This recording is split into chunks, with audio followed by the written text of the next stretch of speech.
As the firstborn heir of a top-tier clan, your grandfather is one of the mightiest warriors of the human race. Your grandmother is a breathtaking saint maiden. Your younger siblings have all stepped into the divine realm. Yet you spend every single day slumped in a wheelchair, too lazy to even feed yourself. A maid has to do it for you, and the entire clan looks at you like you're a disgrace. But here's the thing, you know the truth. You're not disabled, you just can't be bothered to walk. A brutal lesson from your past life taught you one thing. This time around, you're coasting. No exceptions. Even the system can't do a thing with you. A flame-quenched lizard offered a chance to awaken your power. You ignored it like trash. On your 18th birthday, your father finally snaps. Get yourself to Xiangnan First High tomorrow, he says. Go learn what it's like to live like a commoner. You just shrug. Not worth arguing about. It's just a different place to lie down. Blue Star Human Race, Federal Dragon Nation, the Principal's Office of Xiangnan First High, Xiangnan City, Jiangnan Province. Principal Du, has everything been arranged for my brother's enrollment? Mr. Li, rest assured, everything is in order. Good. My brother is in your hands. If anything goes wrong with him, I'm holding you personally responsible. Yes, of course, Mr. Li. No accidents will happen. I've expanded the school security team to 300 guards on standby around the clock. Feeling the razor-sharp pressure rolling off the man, Principal Dudewa nods without pause. The red-haired man gives a single nod. Next year, I'll have you transferred to Azure Dragon Academy. Thank you, Mr. Li. Of course. That's contingent on my brother's safety, naturally. Meanwhile, in class 3 of the first year, the homeroom teacher walks in with 2 new students, one of them seated in a wheelchair. His eyes are hidden, but even so, it's impossible to miss how strikingly handsome he is. The other one pushes the wheelchair. Equally young, sharp-featured, with a cool, unreadable expression. The careful, practiced way he handles the wheelchair makes it obvious. This one's either a study companion or a bodyguard. The moment the 3 of them step in, the classroom erupts. Those 2 are the new transfer students? They're so handsome. I wonder what their power talents are like. If they got into our school, their talent has to be solid. This is Xiangnan First High after all. I heard they got in through connections. Didn't even take a talent test. That's disgusting. I hate people who get in through the back door. Aren't you one of them too? Sure, but at least I took the test. Walking in without a test, that screams old money. Definitely from one of the major clans. People like that live comfortably even with 0 talent. Okay, but why is he in a wheelchair? Is he disabled? What a shame, he's so good looking. Though the one pushing the wheelchair is pretty cute too. More than a few girls fix their eyes on the wheelchair pusher, completely starstruck. He's not quite as handsome as the one in the chair, but he's definitely easy on the eyes. What's the big deal? I'm good looking too, a boy mutters, jealousy dripping from every word. The girls glance at him with barely concealed disdain. Nobody says a word.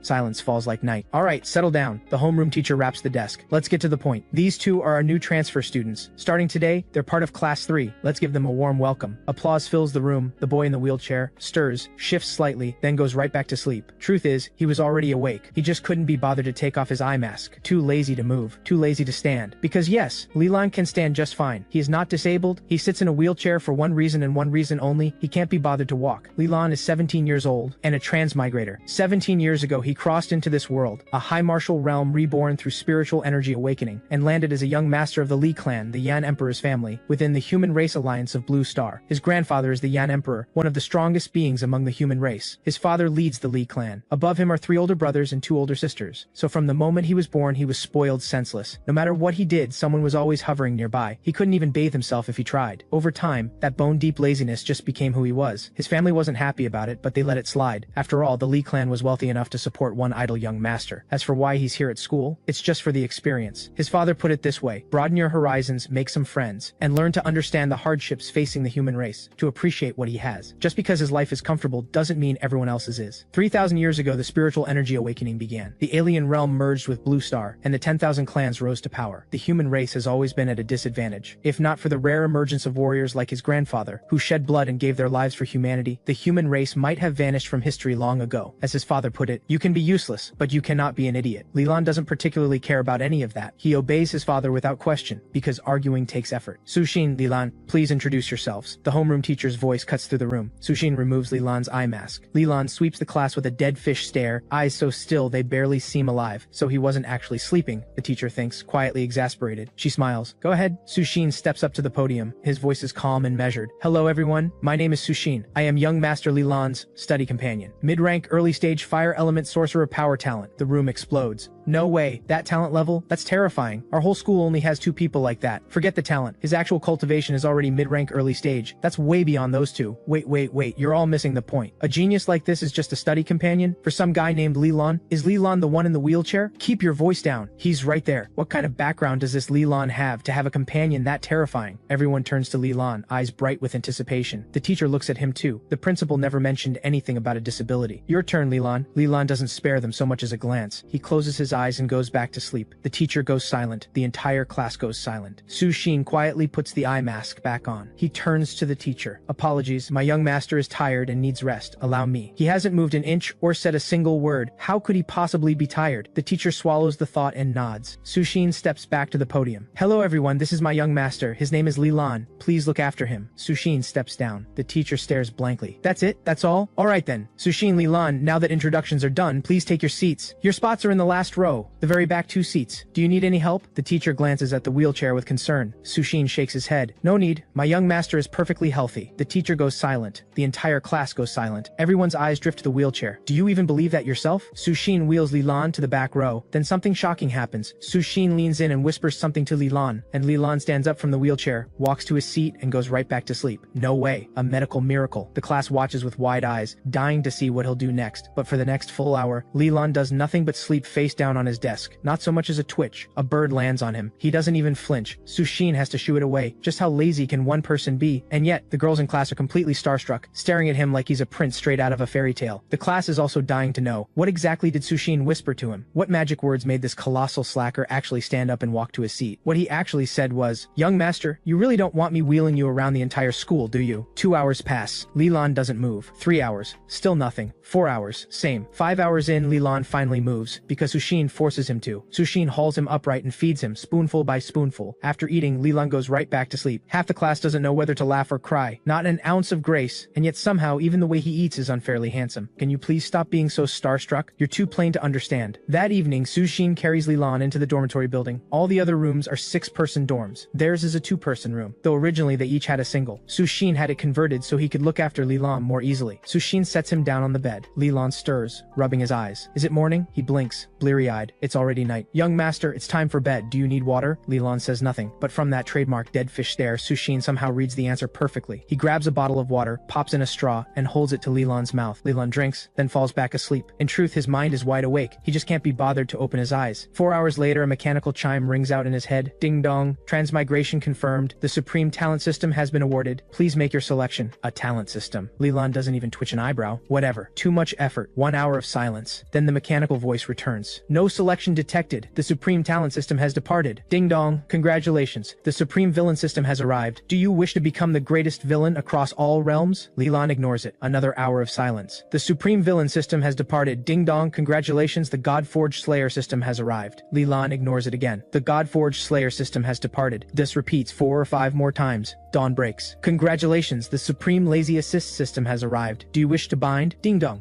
Due to the host's failure to respond, the system has auto-bound. The Supreme Lazy Assist System is initiating power awakening. Please select an elemental direction. Ding dong. Due to the host's failure to respond, the system has selected automatically. Selection complete. Element type, elemental. Ding dong. Insufficient gold element detected in host. Gold element awakening failed. Ding dong. Fire element detected. Fire element awakening successful. Talent rank, triple SR. Ding dong. Power awakening complete. Please begin cultivation. Ding dong. Due to the host's refusal to cultivate, idle mode has been activated. Your fire element is furious at your laziness and has begun auto-cultivating fire element energy. Bonus time active. Your fire element is furious at your laziness and has resumed auto-cultivation. Bonus time active. Hours pass. Your sorcerer cultivation has risen to low rank mid-stage. The fire element is exhausted. Cultivation has halted. Lilan, rarely moved by anything, actually smirks. Tired already? You're useless. The fire element is enraged. Who are you to mock me? Cultivation resumed. Bonus 8. The fire element is enraged. Who are you to mock me? Cultivation resumed. Bonus 8. 80-some minutes later, the wake-up bell rings. Sushin handles Lilan's morning routine, sets him in the wheelchair, and rolls him into class. Just then, the system chimes. The fire element has collapsed from exhaustion. Cultivation automatically halted. Pathetic. Lilan couldn't care less. He puts his head down and sleeps. A week passes like this. Good mood this morning. Fire element has begun auto-cultivating. Bonus time active. Sorcerer cultivation has risen to low rank late stage. The fire element is feeling a bit tired. Cultivation halted. Already? What a waste. Lilan mocks it silently. This time the fire element doesn't take the bait. It simply goes quiet. Sushin runs through the usual morning routine, when suddenly he freezes and accidentally shoves the toothbrush straight up Lilan's nostril. Lilan is furious, but he can't be bothered to say a word. Can't even muster an eye roll. The dead fish stare holds steady. I'm sorry, young master, that was an accident. Sushin quickly apologizes. But something feels different about you today. While brushing Lilan's teeth just now, he sensed something. A raw, explosive surge of flame energy energy from deep inside. It lasted only a moment before vanishing, but Sushin caught it. Different how? Li Lan doesn't bother speaking. He just gives Sushin a look that says, "You're done for." Li Lan has no intention of telling anyone about his awakened power talent. Not because he wants to play the hidden genius or impress anyone, it's just that being a prodigy is exhausting. Not regular exhausting. Look at his eldest brother, who wakes at 5 every morning and sleeps past midnight, training non-stop and fielding challenges from talented rivals all over the world, all to defend the Li clan's standing and prove its power. And on top of that, lecture tours across the top academies, inspiring students, being the model for the next generation. That kind of life? Not for him. He much prefers this. A wheelchair and someone to handle everything. "Young master," Sushin's voice. Li Lan ignores him. Then a ball of fire flies straight at his face. He raises his hand on instinct, and the blazing fire ignites in his grip. He closes his fist around it and snuffs it out. He turns lazily towards Sushin and catches the look of pure shock on his face. Only then does Li Lan realize he's been played. "When did you awaken?" Sushin breathes stunned. "Why didn't you say anything? If they knew, they wouldn't have sent you to this place to study." Li Lan says nothing. They look at each other. Silence falls like night. After a long moment, Li Lan speaks. "Couldn't be bothered." Sushin nearly falls over. "But young master, your talent must be extraordinary. If you came forward, you'd get into the best schools, access the finest cultivation resources. Are you really content to live as an ordinary person your whole life?" "Ordinary? Are you talking about me?" Li Lan glances down at his outfit, worth more than most people earn in a year, then looks back at Sushin with unconcealed disdain. Sushin realizes, somewhat belatedly, that his young master is very much not ordinary. Better clothes, better food, better everything, and now apparently better cultivation too. The blow lands hard on Sushin, but he pushes on. "Don't you want to grow stronger? Like your brothers?" "No?" Li Lan's second sentence of the day. Sushin falls silent. He knows he can't win this argument. He sighs. He hoists Li Lan onto his shoulder, heads downstairs, and wheels him toward the classroom. The classroom is loud as always, full of familiar faces. Li Lan doesn't know a single one of them, because he can't be bothered to learn their names or remember their faces. He just wants to sleep. A cold cola would be nice right about now. If he said anything, Sushin would get it. But talking is basically a workout.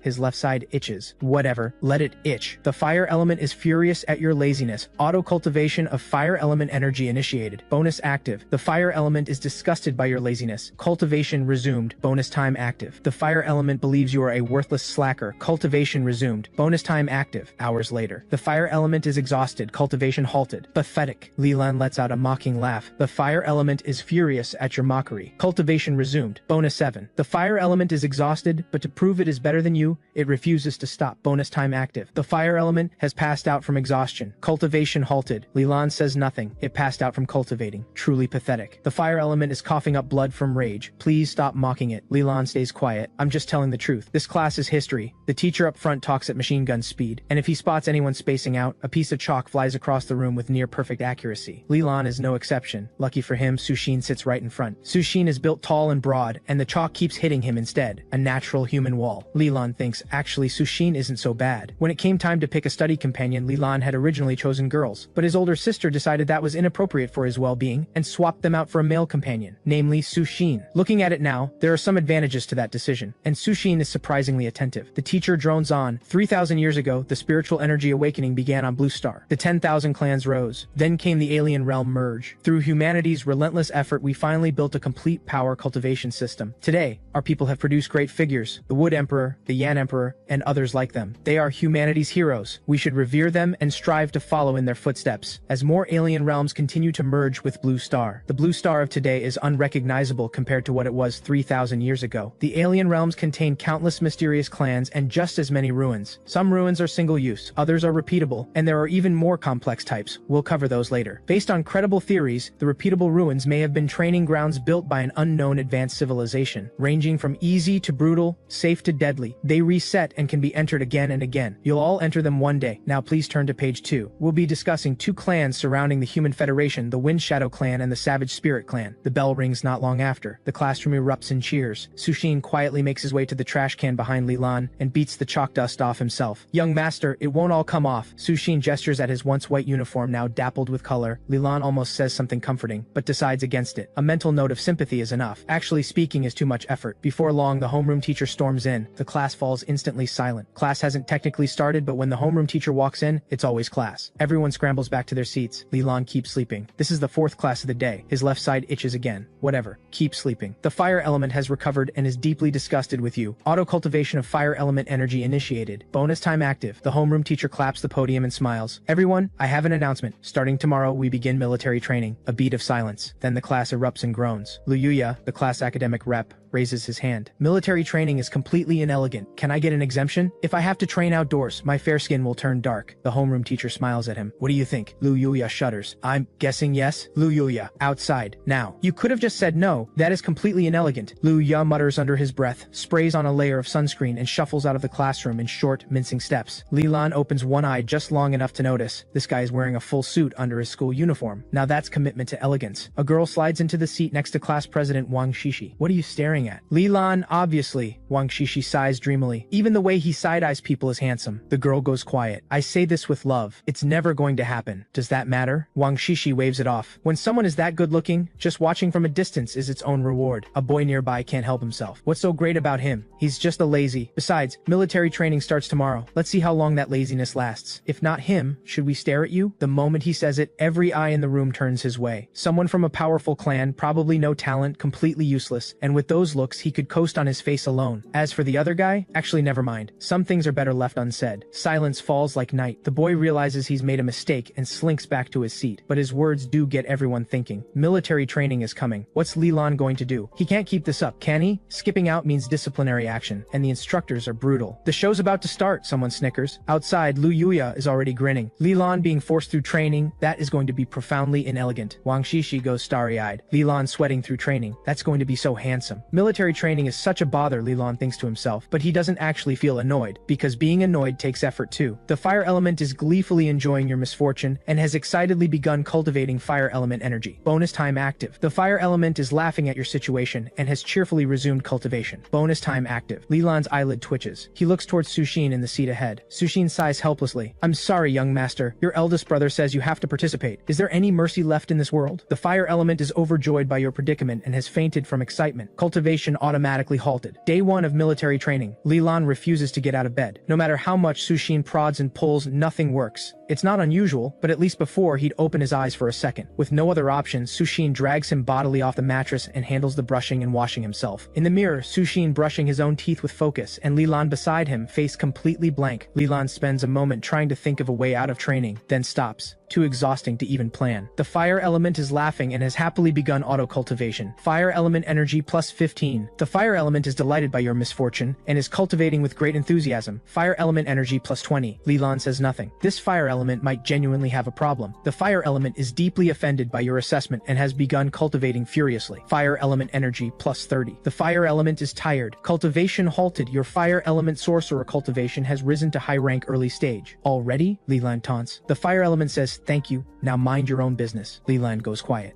Getting smarter. The fire element looks at you proudly and has closed the communication channel. Face washed, teeth brushed. Sushin is about to hoist Lilan onto his shoulder when Lilan speaks. Sushin, is there any way to get out of military training? Young master, your eldest brother. Forget my brother, I'm asking you. Sushin blinks. Lilan has said more words this morning than usual. He recovers quickly. Young master, they'll be recording videos to send to your brother. Just get through today. I'll figure something out for the rest. A long pause. Just when Sushin thinks he's been turned down, Lilan nods. Fine. Sushin lights up. Then it's settled, young master. Sushin has a reputation in the clan for being cold and aloof. Right now he looks like an excited child. Lilan looks at him with mild disdain and nods again. If Sushin knew what Lilan was actually thinking, he'd have plenty to say in his own defense. He used to be genuinely cold, but that coldness has zero effect on Lilan. Dealing with Lilan is honestly more draining than cultivation. If his father hadn't told him that achieving great things requires hardship of the mind and strain on the body, he'd have quit long ago. Young master, do you want to climb on yourself, or shall I? Sushin bends down and pats his own shoulder. I'll walk, Lilan says flatly. Sushin is speechless. Do I really look that lazy? The two of them walk out of the dormitory side by side. The entire dormitory building stops and stares. It's been 8 days since school started. Lilan is walking on his own. Did something historic happen today? I checked the calendar. Nothing. You must have misread it. Check again. So he's not actually disabled. Truly moving. Lilan walks on his own 2 feet. That's the transfer student from your class? I always thought he was disabled. Same. Lu Yuya brushes his teeth and watches in disbelief. How elegant. This is truly elegant. The dormitory warden stares wide-eyed at Lilan, feeling like he's witnessed a miracle. Is this really that big a deal? Lilan finds everyone's reactions baffling. He's just walking. In the classroom, the students of class 3 all turn to stare with matching looks of disbelief. Some pull out their phones for news. Some check the date, wondering if it's a national holiday. Even the way he walks is handsome. Wang Shishi is as starstruck as ever. Her best friend watches with a helpless expression. This girl is beyond saving. Lu Yuya removes his school jacket, carefully smooths the suit underneath. Today's version of me is also quite elegant. Are these people serious? Lilan feels less like he's at school and more like he's been admitted somewhere, specifically a psychiatric ward. Completely serious. Sushin understands the feeling. He's been with Lilan for 3 years. First time he's seen him talk this much, walk this much. The class watches as Lilan drops into his seat. And just when they think something earth-shattering is about to happen, he puts his head down and falls asleep. His nose itches. Whatever. He walked so far today. So tired. Sleep first. The fire element is deeply disgusted by your behavior and has begun auto-cultivation. Bonus time active. After Sushin feeds him breakfast, the instructors arrive. The homeroom teacher tells everyone to line up and head down to greet them. Lilan doesn't move. Young master, you don't want your brother finding out about your power talent, do you? Sushin says quietly. He's figured out how to handle Lilan.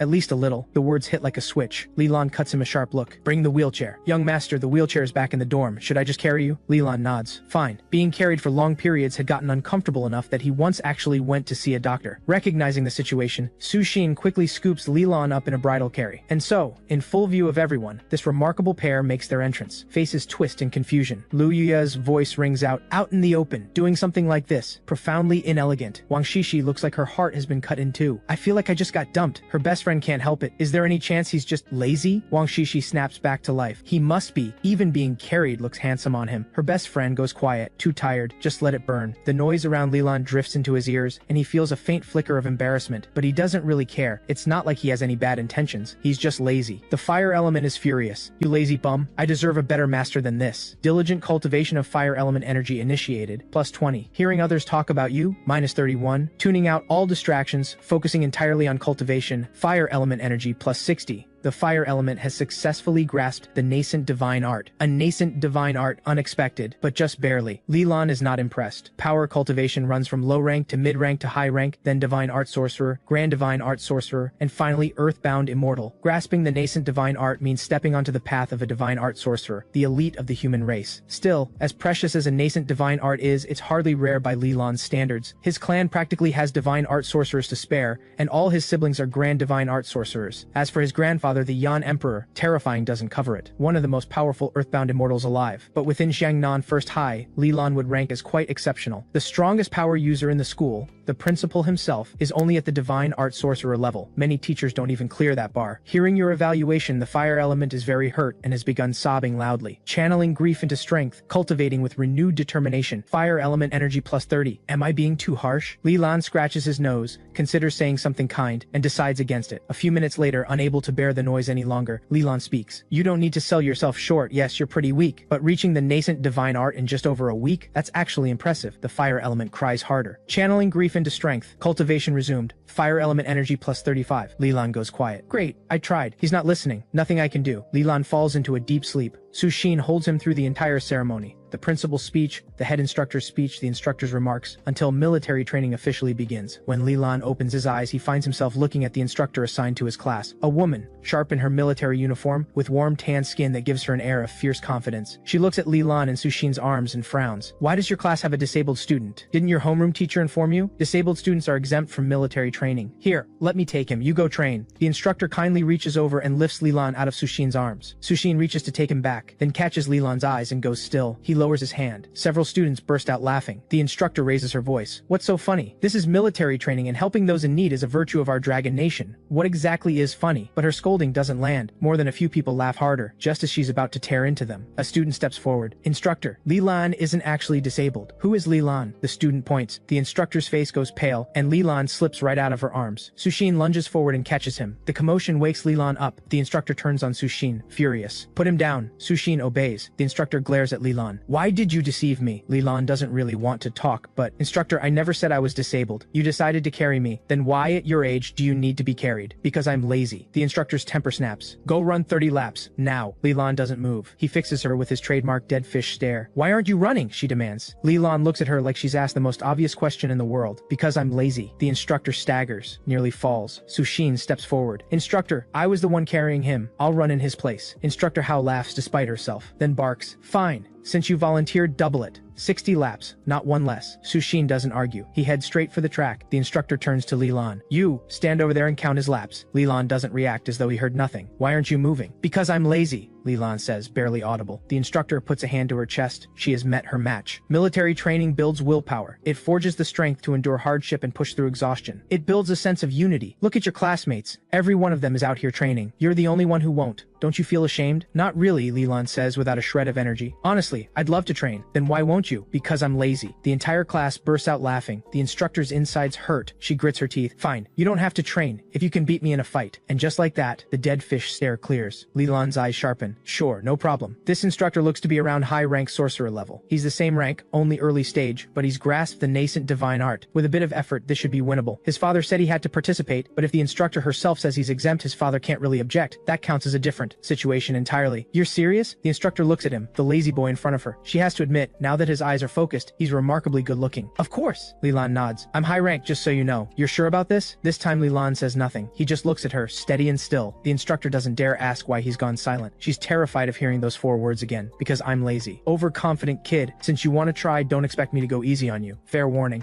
If I win, you follow my orders without question for the entire month of training. This time Lilan can't even be bothered to nod. Do you know somewhere open? Lilan points to the open ground behind the main building. The two of them walk off together. Class 3 watches them go, exchanging bewildered looks. Where are they going? I heard Lilan challenge the instructor? Same. The class treats it like the punchline of a joke. That's impossible. You must have heard wrong. He's too lazy. He probably hasn't even bothered to awaken his power. The ones who actually heard it feel a bit wronged. They were telling the truth. Behind the main building, weeds grow thick and the space is empty. Instructor Hao's brow creases slightly. You can still go back and join training. It's not too late. Lilan lets out a slow sigh, already tired. Let's just start. Don't say I didn't warn you. The instructor lets out a sharp cry and sweeps a leg at him. Though she seems to hold back, her movements a touch too gentle. Lilan stretches lazily, an odd motion, then steps back just enough to let it pass. Lazy as he is, Lilan is no pushover. The Li clan is one of the top families in the entire federation, filled with expert fighters. Growing up surrounded by them, Lilan has absorbed more than a few combat techniques without even trying. I didn't expect you to actually know how to fight. In that case, no more holding back. The instructor recovers her composure and drives forward in one fluid step, a powerful punch flying at him. Wind churns around her fist as it moves, sending dead leaves swirling off the ground. A wind element user. Flames erupt along Lilan's arm. He raises his hand and catches her fist, absorbing the force without effort. High-rank sorcerer? That's impossible. How old are you? Her eyes go wide. Lilan actually smiles. Rare for him. Instructor, talking this much mid-fight isn't a great habit. Her expression shifts. She drops into a strange stance, both hands forming an unusual form, and a swarm of leaves tears off the ground,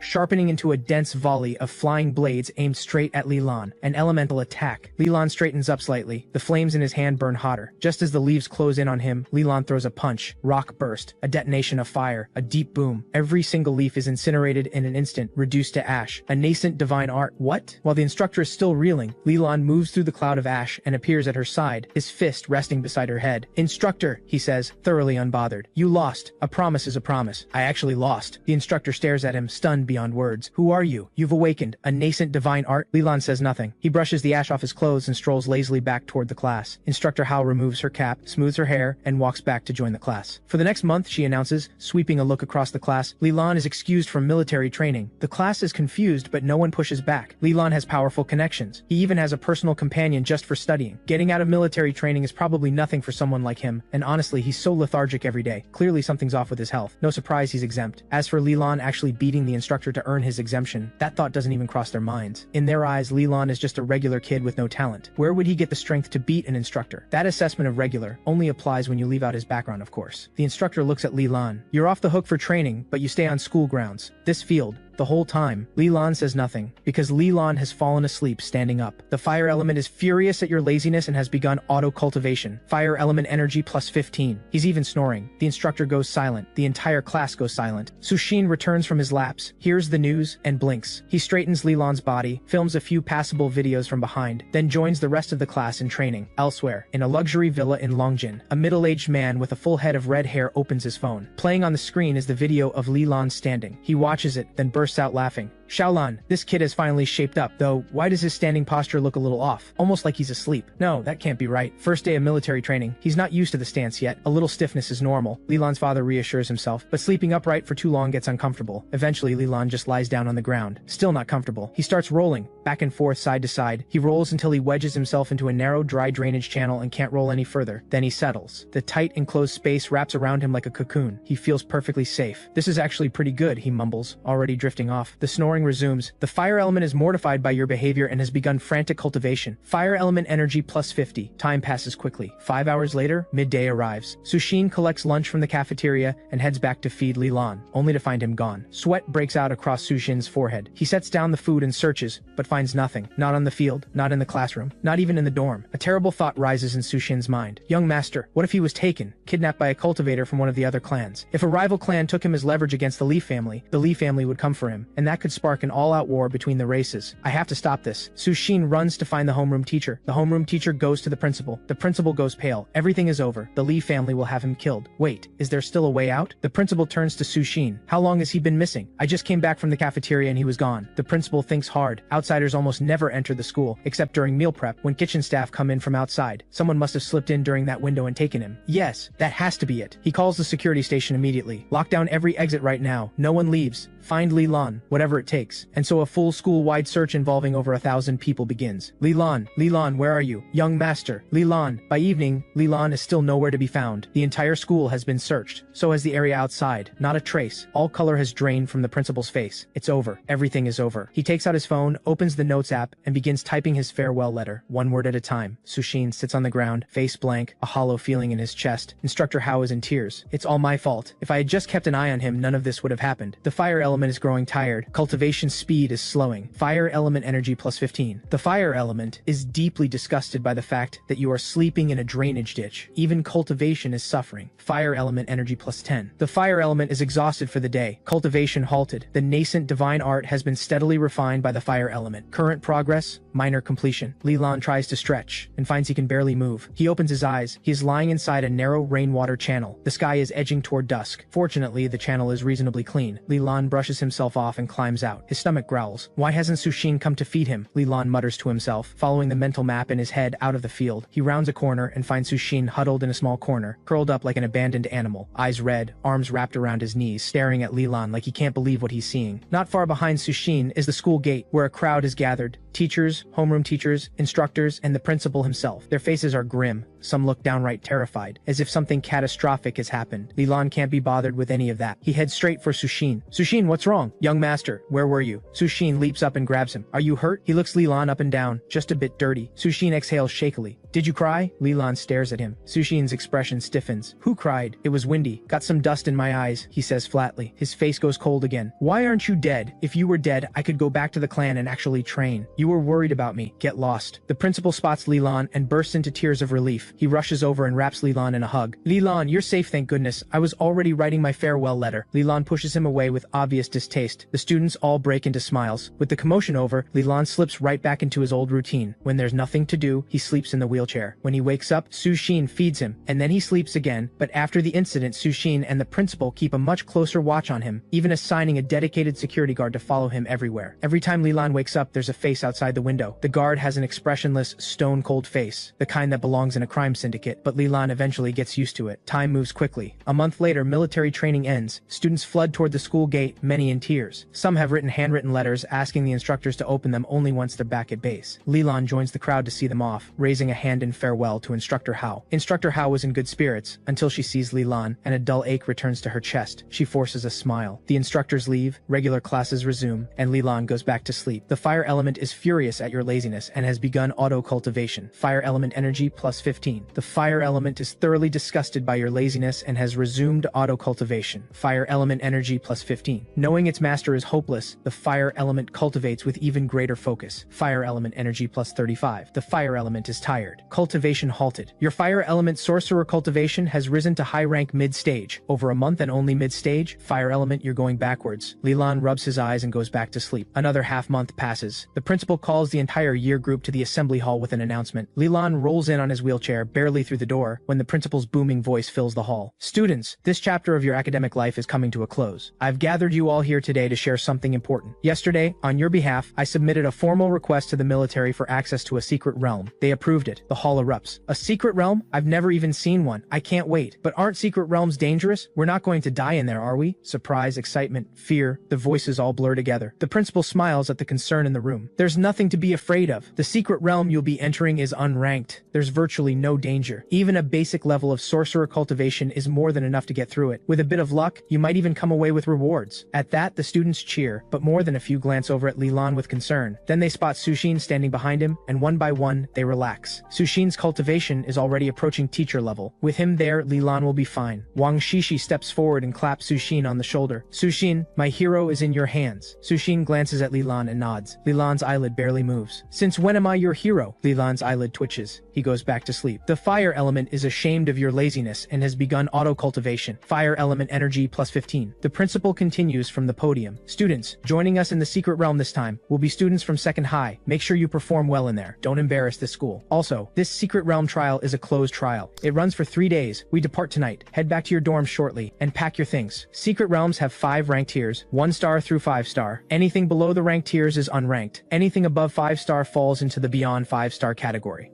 1-star, 2-star, and 3-star secret realms are designed for low-rank, mid-rank, and high-rank ESPers. But even a low-rank sorcerer entering a 1-star realm isn't guaranteed to walk out alive. A secret realm is, by nature, a place where death waits. The 1-star rating simply means it's relatively safe. Large-scale casualties aren't expected. As for 4-star and 5-star realms, those belong to divine art sorcerers. Some 5-star realms are so dangerous that even an earthbound immortal has a solid chance of dying inside. Take the Bone Throne realm deep in the western Grand Canyon beyond the Federation. Even the mighty Yechuli nearly met her end there. Only a powerful treasure saved her, letting her shatter the spatial barrier and break free. Any secret realm means risk. That's why the Federation controls almost every secret realm through the military. Only a handful are held by major private powers. Entry requires a formal application and official approval. Take today's destination, the Yimu Spirit Realm. It's managed directly by the Xiangnan City military. That evening, Su Xin wheels Lilan onto the coach, and they set off toward the military base. On the bus, Principal Du hands every student a briefing sheet. It's packed with details. Realm name, Yimu Spirit Realm. Rank, unranked. Description, ultra low risk. Basic completion, survive 3 days inside. After 3 days, you're automatically teleported out and counted as a winner. Winners receive a boost of realm energy to strengthen their Esper cultivation. Advanced completion, kill 300 wood sprites to win automatically. Winners receive wood spirit essence. Wood type ESPers can consume it to raise their cultivation. Other type ESPers may apply to the military to exchange it for a matching essence, such as a flame spirit essence. Elite completion, climb to the crown of the great Yimu tree and slay the Yimu Demon King. Winners receive Yimu Spirit Essence. Not recommended for late low-rank ESPers or below. Young master, want to come with me to hunt the Yimu Demon King? Sushin asks, looking up from the sheet. Lilan has his eyes shut, fast asleep. He says nothing, but every pore on his face screams no. Sushin already knows it's pointless to push. Getting Lilan to cooperate at all, to even show up, is a miracle in itself. Expecting him to hunt the Yimu Demon King together? Pure fantasy. Then just watch from the sidelines while I take it down, Sushin says. Lilan's eyelid twitches. Close enough to a yes. When they arrive at the military base, the students from Xiangnan first high pile off the bus under the teacher's direction. To everyone's surprise, the ones waiting to receive them are the very same instructors from last month's training camp. Instructor! Instructor! We missed you so much! The noise pulls Lilan out of his daze. He spots Instructor Hao smiling and giving a wave in his direction. Instructor Hao's hand flies to her chest as the memory of being outfought by Lilan comes rushing back. Just then, a commotion breaks out nearby. Everyone turns to look. 2 groups of students are in each other's faces, and it's turning physical. Who do you Xiangnan's second high punks think you are, messing with our people? Who touched you? Your guy spat on us first. Proof? Where's your proof? You've got nothing. Typical second high. Shameless. Shameless? Look in a mirror. First high is the shameless one. You hoard the best resources, and we still match you at every competition. Just wait till we're inside the realm. I'll destroy you. We'll see about that. And just so you know, second high has 2 mid-rank mid-stage sorcerers. Fortunately, the instructors arrived just in time to break it up. What is going on? Did everything we drilled into you last month just vanish? Fighting on military grounds? All of you. Track, 50 laps, right now, move. The second high troublemakers shoot a parting glare at the first high students, and their eyes land on Lilan, lounging lounging off to the side like it's a show. One of them can't help himself. Why does First High have a filthy cripple? Is this a school for the disabled? The words land like a slap, but before anyone can react, Sushin appears in front of the boy and drives a fist straight into his face. The second high student explodes with rage and swings back. Sushin hits him again, this time with fire behind the punch, and blood pours from his nose. What are you doing? An instructor charges over. The second high student, nose bleeding and eyes watering, yells out, "Instructor, he hit me!" The instructor turns to Sushin. "Did you hit him?" Sushin gives a calm nod. "He insulted my young master first." The instructor glances at Lilan, then turns a cold stare on the second high student. "How dare you insult someone with a disability? Didn't anyone at your school teach you basic decency?" The second high student lowers his head, bracing for the lecture. Then Sushin speaks up quietly. "My young master isn't disabled. Then why is he in a wheelchair?" Because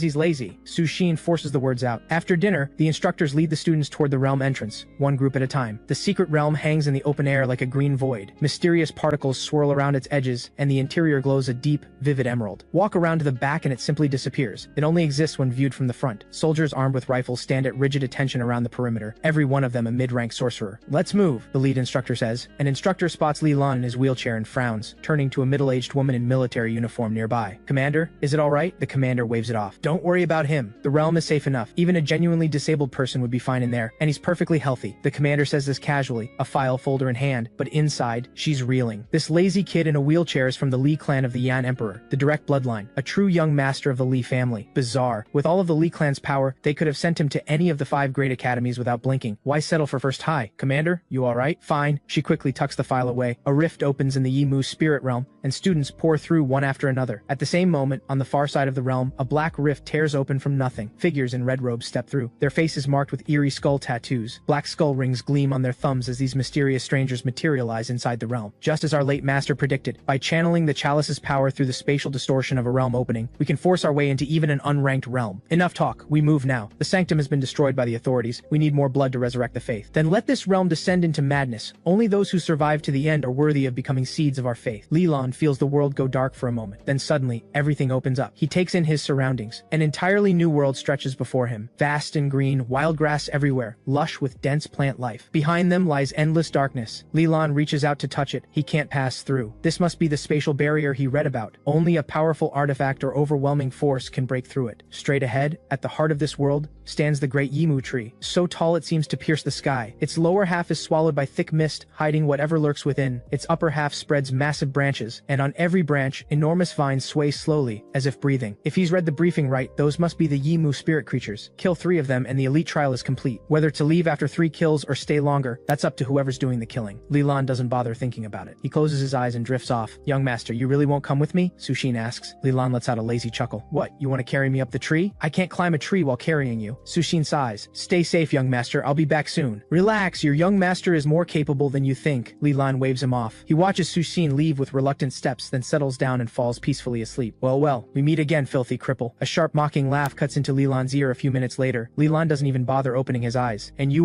don't remember me? Back at the base, your friend beat the living daylights out of me. So you're here for revenge? Obviously. Then you can leave." The moment Lilan finishes speaking, roaring flames erupt at the boy's feet, scorching every thread of clothing and every hair clean off. A high-rank sorcerer. How does First High have someone like this? The second high boy goes pale as ash. Dignity forgotten. He bolts. Lilan hears screams from nearby girls. "Guess I should be a little more considerate next time," he mutters. But a moment later, the screaming doesn't stop. Lilan senses something's wrong. He opens his eyes. A crowd of students is sprinting straight toward him. Behind them swarms a mass of vine creatures, shaped almost exactly like the wood sprites from the briefing. But the ones in the briefing were green, like gentle nature spirits. These are sickly yellow, like withered, dying vines. Something is very wrong. One student gets tangled in the vines. They coil around him in an instant, tendrils driving into his flesh, shredding him apart in seconds. "Help! Someone help me!" he screams. But everyone around him is running for their lives. No one stops. Lilan has never seen anything this horrifying. Fear stirs in his chest, but something deeper burns hotter. The blood of a hero runs in his veins. Without another thought, he charges forward. He seizes the wood sprite and channels his fire element, burning it to nothing. Wisp of green energy seeps into his body. Lilan feels a faint but real boost through his entire body. So this is what they call wood spirit essence. Ding dong. Wood element energy detected in host. The wood element ability has happily awakened. The wave of wood sprites behind him surges forward, relentless. Lilan ignores the system. He throws a single punch. Flame burst. A thunderous boom. A wall of fire, and a scorching shockwave tears through the swarm. 5 or 6 wood sprites drop dead on the spot. They burn bright, fuel for the blast. The remaining sprites sense the heat and scatter, fleeing back toward the great Yimu tree. "Are you okay?" Lilan reaches down to help the student up, and finds him completely still. Hey.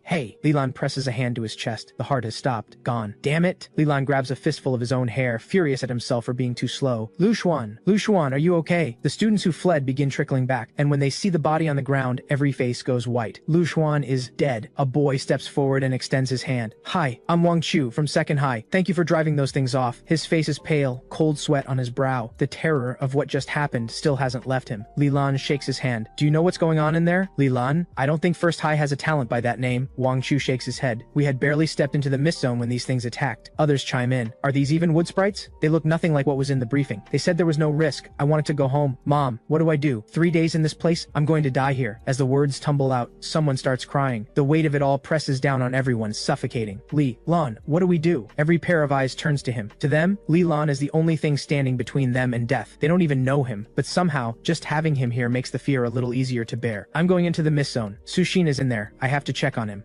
Many hesitate. After the nightmare they just lived through, the mist zone is the last place they want to go. Wang Chu steps forward, his expression resolute. Li Lan, I'm with you. My sister is still in there. I have to go. Li Lan nods and looks to the others. I'll go. Us too. I'll wait here. The mist zone is too dangerous. Some step up, others step back. Li Lan has nothing to say about either choice. A quick count, 4 people are coming with him into the mist. No, time to waste. Let's move. Stay behind me. Watch your surroundings carefully. Anything moves, tell me immediately. The contents of that survival guide he half read about secret realm emergencies flicker through his mind. Everyone nods solemnly. Together, they step into the mist. Rustling sounds close in from all sides. Wood sprites lunge out of the mist. Li Lan dispatches 3 of them with his fire element like it costs him nothing. The other 2 are taken down by the group behind him working together. Seeing you work so hard, the fire element sighs in admiration at the younger generation and gets so distracted it barely trains. Fire element energy +1. Watching its master dominate, the wood element happily gets to work. Wood element energy +3. Pair of dead weights, Li Lan mutters. He picks up 5 sticks from the ground, wraps the vines from the dead wood sprites around each one, and lights them up. 5 torches ready to go. Take these. Wood sprites hate fire. These will hurt them plenty. Got it, thank you. Grateful murmurs all around. Suddenly, Wang Chu snaps his torch upward. A wood sprite drops from directly above them. What a read. Nice work, Li Lan says, genuinely impressed. Wang Chu picks up his torch and rubs the back of his neck. It was nothing, just my perception power doing its job. Perception power? A spirit type ability? Li Lan says. That's a powerful gift, especially in a place like this. Wang Chu grins, showing a pair of small sharp canines. More wood sprites surge forward. Li Lan drops them in a single move. Someone's, here, we're saved. Desperate cries echo through the mist from every direction. Li Lan raises his voice. All First High and Second High students, rally to me. The students behind him raise their torches high, cutting through the mist like beacons. More and more students converge, their faces lighting up with desperate relief. Some of them are even Li Lan's own classmates. Li Lan, it's actually you. Have any of you seen Sushin? Li Lan asks. No idea. We were following the class president, but we got separated the moment we entered the mist. Then these mutated wood sprites found us. A lot of our classmates didn't make it. A girl says this with a face still frozen in fear. Li Lan tilts his head back toward the crown of the great emu tree. He'd better not have gone up already. Please let him be okay. Honestly, Li Lan just wants to sleep right now. In all his years since crossing over, he has never been this tired, but he can't sleep. Not yet. He forces himself alert and pushes deeper into the mist, pulling out more students one group at a time. This kind of thing, saving people, is not something he would choose. But his grandfather's words come back to him. Even the weakest and most unreasonable must be sheltered by those with the power to do so. The Li clan's power, its standing, its honor, all of it was given by the human race. As a member of that clan, he must protect that honor. He can be lazy, but right now is not the time for it. Deeper and deeper they go. More and more wood sprites fall. Finally, they reach the base of the great emu tree. Li Lan has everyone pile the dead wood sprites into a heap. He lights them. The fire catches fast. Sparks fly. Flames climb higher and higher, roaring several meters into the air. The blaze drives back the encroaching wood sprites, and even begins to eat through the mist hanging in the air. Yes, the mist is clearing. Relieved voices break out around him. Li Lan looks up at the tree. Just as he's about to climb, a black shape plummets straight down from above. A mysterious figure in a flowing red robe. It lands smoothly in front of Li Lan, and what passes for a face is horrifying. Dried corpse-like skin, no eyes at all, only hollow sockets with maggots writhing inside. Its voice grates out like a chewed-through windpipe, hoarse and rasping. You little wretch. You dare interfere with Black Coffin's work? Then you'll be the first. Become our seed. A wave of pure malice rolls off the figure. Li Lan's body tenses. The students around him go rigid with fear. Some grab weapons, ready to fight alongside Li Lan. Li Lan, we're with you. You've protected us this whole time. Now it's our turn. Get to cover. Now, Li Lan shouts. This one is at least a high-rank sorcerer, and there's a chance it has a nascent divine art. The energy radiating off the figure makes that much clear. Definitely high rank. As for the nascent divine art, he can feel it. A familiar resonance like something echoing back at him. More precisely, it matches the same energy signature as his own nascent divine art, Flame Burst. There's not a single other high-rank sorcerer in this group. If anyone else tries to fight this thing, they won't last long. They'll be the last one standing. That kind of sacrifice would be meaningless. Avoid it if you can. What? A collective cry, and every student drops their weapon and runs. A chilling laugh seeps out of the figure. One claw-like hand reaches for Lilan. Not bad, boy. Sharp eyes. But you guessed wrong. What I possess is not a nascent divine art. It's a true divine art. A purple unholy flame ignites on that withered hand, pulsing with an energy that makes Lilan's stomach turn. A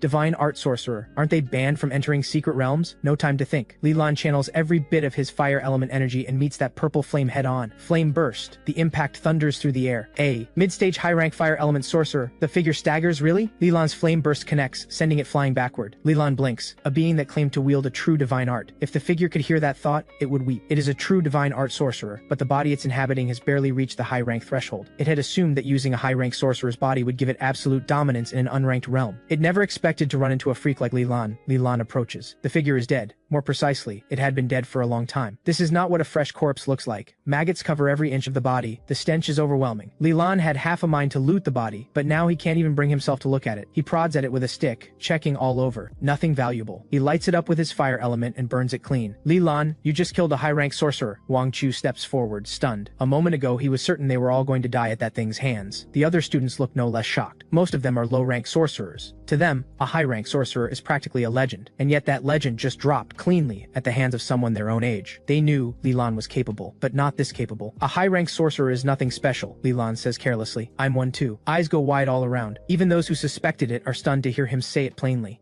A high-rank sorcerer, the same age as them. It's like finding a phoenix in a sparrow's nest. Every one of them is instantly overshadowed, including the ones who considered themselves talented. Lan, did you also awaken a nascent divine art? Wang Chu asks, eyes bright with hope. Lilan nods. Could you teach me? Stars light up in Wang Chu's eyes. The others lean in, just as eager. Lilan scratches his head. Honestly, I don't know how to teach it. I just woke up one day and it was there. Is it hard to awaken? Probably, kind of. Several students look like they want to cry. They are now seriously questioning whether they have any talent at all. And as expected, the Yimu spirits have mutated too. After finishing off the mysterious figure, Lilan begins climbing the great Yimu tree. He takes down one Yimu spirit with ease, but his expression is heavy. Please let Sushin be alright. He wants nothing more than to sleep right now, but he can't. He keeps climbing, and catches the faint sound of crying drifting down from somewhere above. No, don't kill me, please. This is so undignified. Let me out of this horrible place. Dear heavens, I don't want to die. I still have so much elegance left to live. That voice, it's Lu Yaya. Lilan follows the sound, vaulting over a massive branch, and circling around until he spots a hollow in the trunk, just big enough. Inside, a boy in a full suit is trembling violently. This is so undignified. When I get out, I'm filing complaints. The Education Bureau, the Military Discipline Committee, all of them. Liu Yaya, just as expected. Lilan can't help but laugh. He taps him on the shoulder. Class officer, have you seen the class president or Sushin? Liu Yaya freezes, then bursts into tears of pure relief. Lilan, what are you doing here? I'm here to get people out. Lilan gives him a quick rundown of what's happened. Liu Yaya is speechless. You're a high-rank sorcerer? You hid that incredibly well. I'll come with you to find the class president, but you have to protect me. And don't breathe a word about what just happened here. Liu Yaya wipes his tears, then carefully dusts off his suit jacket. Then, incredibly, he pulls a small bag and a mirror from somewhere on his person and starts fixing himself up. Lilan nods, caught between amusement and disbelief. The two of them climb higher. Before long, they find class president Wang Shishi, also hiding in a tree hollow. But there's a Yimu spirit right beside her. They take it down and pull Wang Shishi to safety. The moment she learns what Lilan is capable of, Wang Shishi goes completely blank. Then she launches herself at him. My idol! My idol! Have you seen Sushin? Lilan asks. Sushin? Wang Shishi shakes her head. I did spot him when I first started climbing though. He should be higher up by now. That guy. What's he doing climbing so high? I'm going up to find Sushin, Lilan says. Coming? Wang Shishi lights up like a lantern. Yes, absolutely yes! Lilan says nothing. Liu Yaya smirks. Class president, that was deeply undignified. What greets him is Wang Shishi's fist. She pulls it back and smiles sweetly. Elegant enough for you? Very. Extremely elegant. He clears his throat. Let's climb. Both nod. A few minutes later, Lilan dispatches another Yimu spirit without breaking a sweat. A strand of Yimu spirit essence flows into his body. At the same moment, a message arrives from the realm itself. You have successfully slain 3 Yimu spirits and completed the elite trial. Do you wish to leave the secret realm? Lilan rejects it without hesitation. He keeps climbing. Before long, they come across 2 more people. A boy and a girl, both mid-stage, mid-rank sorcerers. Lilan doesn't recognize either of them. Second high, most likely. quickly. They're locked in a fierce fight with 4 Yimu spirits and holding their ground. Mid-rank. Mid-stage at their age? That's insane, Liu Ya says, eyes wide. Wang Shishi waves a hand. What's so impressive? Li Lan is 100 times stronger than both of them. Fair point, Liu Ya agrees with a vigorous nod. Let's help them out, Li Lan says. I can ask if they've seen Su Xin while we're at it. And maybe they've seen those top students from First High Class 1. The 3 of them activate their powers and charge in. Li Lan's is fire, Wang Shishi's is wind, Liu Ya's is ice. 3 completely different types, but with Li Lan in the mix, the other 2 barely get a chance to do anything. They watch him throw a single punch. Fire explodes outward with a roar, flame burst, and all 4 Yimu spirits are half dead before they can blink. The second high pair mops up the rest with ease. They turn to Li Lan with wide, startled eyes. Is that a nascent divine art? You're from First High? Li Lan nods. Liu Ya sighs with unmistakable envy. Li Lan, that was so undignified of you. I hadn't even raised a hand and you'd already incinerated everything. Wang Shishi gives him a withering look. Oh sure, like you would have done any better. She turns to the second high pair. Hi, we're from First High, I'm Wang Shishi. This is Liu Ya, and this, she says, her eyes shining, is my idol Li Lan. Stars practically sparkle in her eyes. Liu Ya stares at her with pure disdain. He pulls out his mirror and carefully styles his hair to match Li Lan's. Hello, we're from Second High. The second high girl smiles. I'm Wang Miao. This is my classmate Shu Hu. You're Wang Chu's sister? Li Lan says. You know my brother? Wang Miao's expression shifts instantly. Is he okay? He's fine. Actually, he's looking for you right now. Wang Miao exhales with visible relief. Do you want to head down with us? It's getting too dangerous up here. Li Lan considers it. Can you 2 take them down? I still have something to handle up here. I'm not leaving yet. I'm going with you to find Su Xin, Wang Shishi says immediately. Abandoning a friend is deeply undignified, Liu Ya adds. Li Lan sighs. Keeping up with me up there won't be possible for you. The higher we go, the more dangerous it gets. I might not be able to protect you, so you're not worried about us? You just think we'd slow you down. Wang Shishi's face falls slightly, but she knows he's right. She thinks for a moment, then says quietly, then please stay safe. Li Lan nods. He turns to Wang Miao. By the way, have you seen someone a bit taller than me? Expressionless face, wearing a watch about my age, cultivation around early mid-rank? Wang Miao thinks for a moment. I think I have. Fast mover. His cultivation is lower than ours, but his actual strength is higher. He should be further up. That description, it fits Su Xin perfectly. She places him quickly. Thank you, Li Lan says and keeps climbing. Stay safe, Wang Shishi calls after him. Wang Miao turns to Shu Hu. Let's head down, but Shu Hu doesn't respond. He's been standing perfectly still for a while now. Shu Hu, what's wrong? Wang Miao pokes his shoulder, and he crumples straight to the ground, as if his legs have given out. Wang Shishi and Liu Ya stumble back in alarm. Wang Miao rushes to help him up. Shu Hu, are you alright? He blinks. Yeah, let's go down, he says. What just happened? I barely touched you and you collapsed. Wang Miao stares at him, baffled. Shu Hu looks confused. I fell? Do you know who helped me up? What do you mean? We just finished fighting the Yimu spirits and you said we should go down. Shu Hu suddenly turns to Wang Shishi and Liu Ya with a blank, startled look. Who are you two? When did you get here? Back outside the realm, at the military base, the commander receives an urgent encrypted message from High Command. She reads it. Her face goes dark. She runs out immediately. Get everyone together, now. We're forcing the realm open and pulling those students out. Why, Commander? Someone asks, confused. Forcing a realm open has an enormous cost. Stop talking and move. I just received word from Command. Black Coffin remnants have infiltrated multiple unranked secret realms, and they're slaughtering students inside. I believe the Yimu realm has been compromised too. What? The officers scramble. Weapons are grabbed, soldiers mobilize, and the entire unit charges toward the realm entrance. Damn it. The Li clan's young master is in there. If anything happens to him, my career is finished. And from what I know, this boy is just an ordinary person. Please, let him be alright. The commander summons crackling lightning and strikes the realm gate with full force. The realm doesn't budge. Not even a hairline crack. Commander, what do we do? An officer asks anxiously. The commander thinks fast. Call the first high principal. Tell him to contact Li Lan's family immediately. Commander, in this situation, calling the parents will only make things worse. This Li Lan, he's from the Li clan of the Yan Emperor. The Yan Emperor's Li clan. The officer goes rigid, then snaps out of it and runs for the phone. After taking down several more Yimu spirits, Li Lan finally reaches the very top of the tree. The system's voice suddenly sounds. Severe contamination energy detected in host. The system has automatically purged it. Contamination energy? He has no time to think about it. He's reached the crown of the great Yimu tree, and a familiar silhouette stands there, locked in brutal combat with 2 red-robed figures identical to the ones he faced below. Su Xin is barely standing. His clothes are in shreds, his gaze unfocused, his body covered in blood and ash. In his hand swings a massive blade wreathed in blue flame. That blade is the only reason Su Xin is still alive against 3 opponents. The blue flame blood blade was forged by a grand divine art master. Its power is drawn by burning the wielder's own blood. It is not a weapon to use lightly. When Su Xin became Li Lan's study companion, the blade was entrusted to him. Using the blue flame blood blade always leaves serious damage behind. Li Lan's chest tightens. He charges forward. Get away from him! Another meddlesome brat, one of the robed figures rasps, turning toward Li Lan. The moment Li Lan enters the fight, the tide turns. Minutes minutes later, one figure is obliterated by a single punch. The other flees in panic. Lilan lets it go. He rushes to Sushin's side. Sushin, are you alright? Don't worry about me, young master. Get to the base of the tree. Hurry, please, Sushin gasps. What? They're followers of Black Coffin, an evil cult. They've been using the Blood Moon Chalice to corrupt the realm. It's not complete yet. The Blood Moon Chalice is at the base of the tree right now. You have to stop them, young master. People will die. How do you know all this? Sushin manages a weak, wry smile. Those two idiots told me themselves. Said I'd be joining them soon. Lilan hoists Sushin onto his back and descends at full speed, leaping from branch to branch down the great Yimu tree. Yimu's spirits swarm him the entire way down. Lilan cuts through every single one without slowing. Unfortunately, Sushin can't see any of it. He's fallen asleep on Lilan's back. All those years of me sleeping while you carried me around, and now you're the one sleeping on me. Lilan keeps going. Over 10 minutes later, he lands smoothly at the base of the tree. Lilan, you're back. Are you okay? And Sushin, what happened to him? All that blood. That's so undignified, Lu Yaya mutters. The students crowd around. Lilan eases Sushin off his back and passes him to Wang Shishi and the others. Look, after him. They nod and take over. Lilan walks up to the base of the trunk and drives his fist into it. Flame burst, flame burst, flame burst, punch after punch, a dozen blows in, and a hole finally breaks open in the massive trunk. Lilan peers inside. It's hollow. A large green orb of energy floats at the center, radiating a steady stream of wood element power that flows into the surrounding walls. This must be the realm core, but something has gone wrong with it. It's been tainted. Below the orb sits a chalice filled with dark blood. The realm core is steadily drinking in that foul energy and pumping it out through the entire realm. That's why the wood sprites and Yimu spirits have mutated. Their power flows from the realm core, corrupt the core, and everything it touches turns corrupt. Lilan squeezes into the hollow and kicks the chalice over. He raises his foot to smash it, and it flies out of reach on its own. He lunges after it and can't move. He looks back. The realm core has locked on to him with an overwhelming pulling force, holding him completely in place. What is happening? Then the system speaks. Wood element has found something delicious. It wants it. It wants it so badly, and then Lilan feels it. A powerful pulling force building inside his own body, drawing the realm core toward him in return, and pulling it straight into his body. Wood element has devoured a supreme wood-type spiritual object. Digestion in progress. Digestion in progress. Wood element energy plus 500. Digestion complete. The wood element happily goes to sleep. Your wood element sorcerer cultivation has reached the high rank. Already high rank? That's genuinely impressive, Lilan thinks. Hearing Lilan praise the wood element, the fire element bursts into tears of jealousy and trains furiously. Fire element energy plus 15. With the realm core gone, nothing is holding the chalice back. It bolts. Lilan scrambles out of the hollow and gives chase. But the moment he steps out, two red-robed figures materialize in front of everyone. The blood-filled chalice is in one of their hands. Lilan recognizes one of them, the one that fled from him up in the tree. The other one is different. Lilan studies this figure, and his brow tightens. Something about this one puts every nerve in his body on edge. This one is dangerous. The power radiating off this figure is greater than every other opponent Lilan has faced in this realm combined. Every student scrambles behind Lilan the moment they see them. Sushin forces himself upright and raises the blue flame blood blade with trembling arms. Quite a surprise, finding a talent like you in a little realm like this, the figure says, eyes fixed on Lilan with something like amusement. Would you like to join Black Coffin? Say yes, and I'll personally secure you a place as a high priest. The other robed figure interjects. High priest, but you promised that position to me if I completed this mission. The senior figure glances over. I lied to you. I said the same thing to the other two as well. The other two, almost certainly the ones Lilan already killed. How could you? I've been completely loyal to our master. The other robed figure cries in disbelief. And because of that loyalty, the senior figure says calmly, you can go and serve our master in person. The words barely settle before the other robed figure crumples to the ground, dead, instantly and inexplicably. Even a grand divine art sorcerer shouldn't be able to kill with words alone. How is that possible? Lilan stares at the body, deeply unsettled. The image of the corpse he burned earlier comes back to him. The maggots, the rot, and suddenly it clicks. There's only one explanation. These figures were never truly alive. They're puppets, controlled from within, and this one just killed the controller behind that puppet. That's why it dropped dead. They dispose of their own people without hesitation. Black Coffin is ruthless to its core. Made up your mind? The figure says. Black Coffin is a branch of the Psychic Assembly. Join us, and the door to the Psychic Assembly itself may one day open to you. The Psychic Assembly, one of the most powerful and dangerous cults in the entire Federation. Its members aren't only human, many are from the alien realm races. Is the Psychic Assembly stronger than the Li clan? Lilan asks. The figure pauses, visibly thrown by the question. The Assembly's leader is a power that rivals your Li clan's Yan Emperor, it answers. Then the Yan Emperor's descendants would be the equivalent of the Assembly's top brass, right? The figure nods. More or less. Lilan smiles. Then do you know who I am? Who are you? The figure asks, playing along. The Yan Emperor of the Li clan, Lilan says, drawing it out, is my grandfather. That's not a funny joke, the figure says flatly. The next second, a massive rift tears open in the air above the realm, and a young man with a full head of blazing red hair and a brown armor blazes through it. Little Len, I'm here to save you. Face the judgment of justice, you villains. Of course it's Li Qing. Of all the brothers and sisters, his third brother has always been the most dramatic about it. Hearing that entrance line, Lilan's toes curl so hard he could dig a basement. Li Qing, the figure's eyes snap to the glittering young man, and its composure composure shatters. You really are from the Li clan. Li Qing, grab him, Li Lan shouts, and the chalice in his hand. Understood, justice is served. Dragon of flames, rise. Li Qing roars, throwing a punch. A dragon-shaped inferno erupts from his fist and blazes toward the figure, which is instantly reduced to ash. Li Lan sprints forward to seize the chalice, but it slips into a spatial rift, as if it has a mind of its own, and vanishes without a trace. The blood moon chalice. Li Qing lands beside him, staring at the spot where it disappeared, his expression turning grave. Then he quickly looks to Li Lan. Little Lan, are you hurt? I'm fine, Li Qing, but can you help Suxin? I don't think he can hold on much longer. Li Qing takes one look at Suxin, reaches into his pocket, and produces a gleaming golden vial, tipping it into Suxin's mouth. Within seconds, Suxin's wounds begin closing, visibly, rapidly, in real time. Little Lan, how did you all survive in here this long? Li Qing asks, genuinely curious. That puppet was no ordinary threat. Its strength was at the peak of the high rank. And that was after being suppressed by the realm's limits. There must have been others. It's all thanks to Li Lan, a student steps forward and says, voice full of emotion. Without him, we would have died a long time ago. Exactly, Li Lan saved us. One punch per creature, every time. The students around them chime in, their faces filled with the raw, shaky joy of people who nearly didn't make it. Li Qing freezes, his eyes go to Li Lan in disbelief. He's just realized that his little brother quietly, without a word to anyone, cultivated all the way to the high rank, and has awakened a nascent divine art. That's further than Li Qing himself had gotten at this age. Li Lan rubs the back of his head with a sheepish grin. Cultivating is kind of fun, actually. I just did it in my sleep. The fire element expresses extreme contempt for that statement and begins training furiously. Fire element energy plus 50. The wood element chimes in, Master, you are shameless, but I love it. Wood element energy plus 50. 2 more dead weights, Li Lan thinks, keeping his smile perfectly in place. You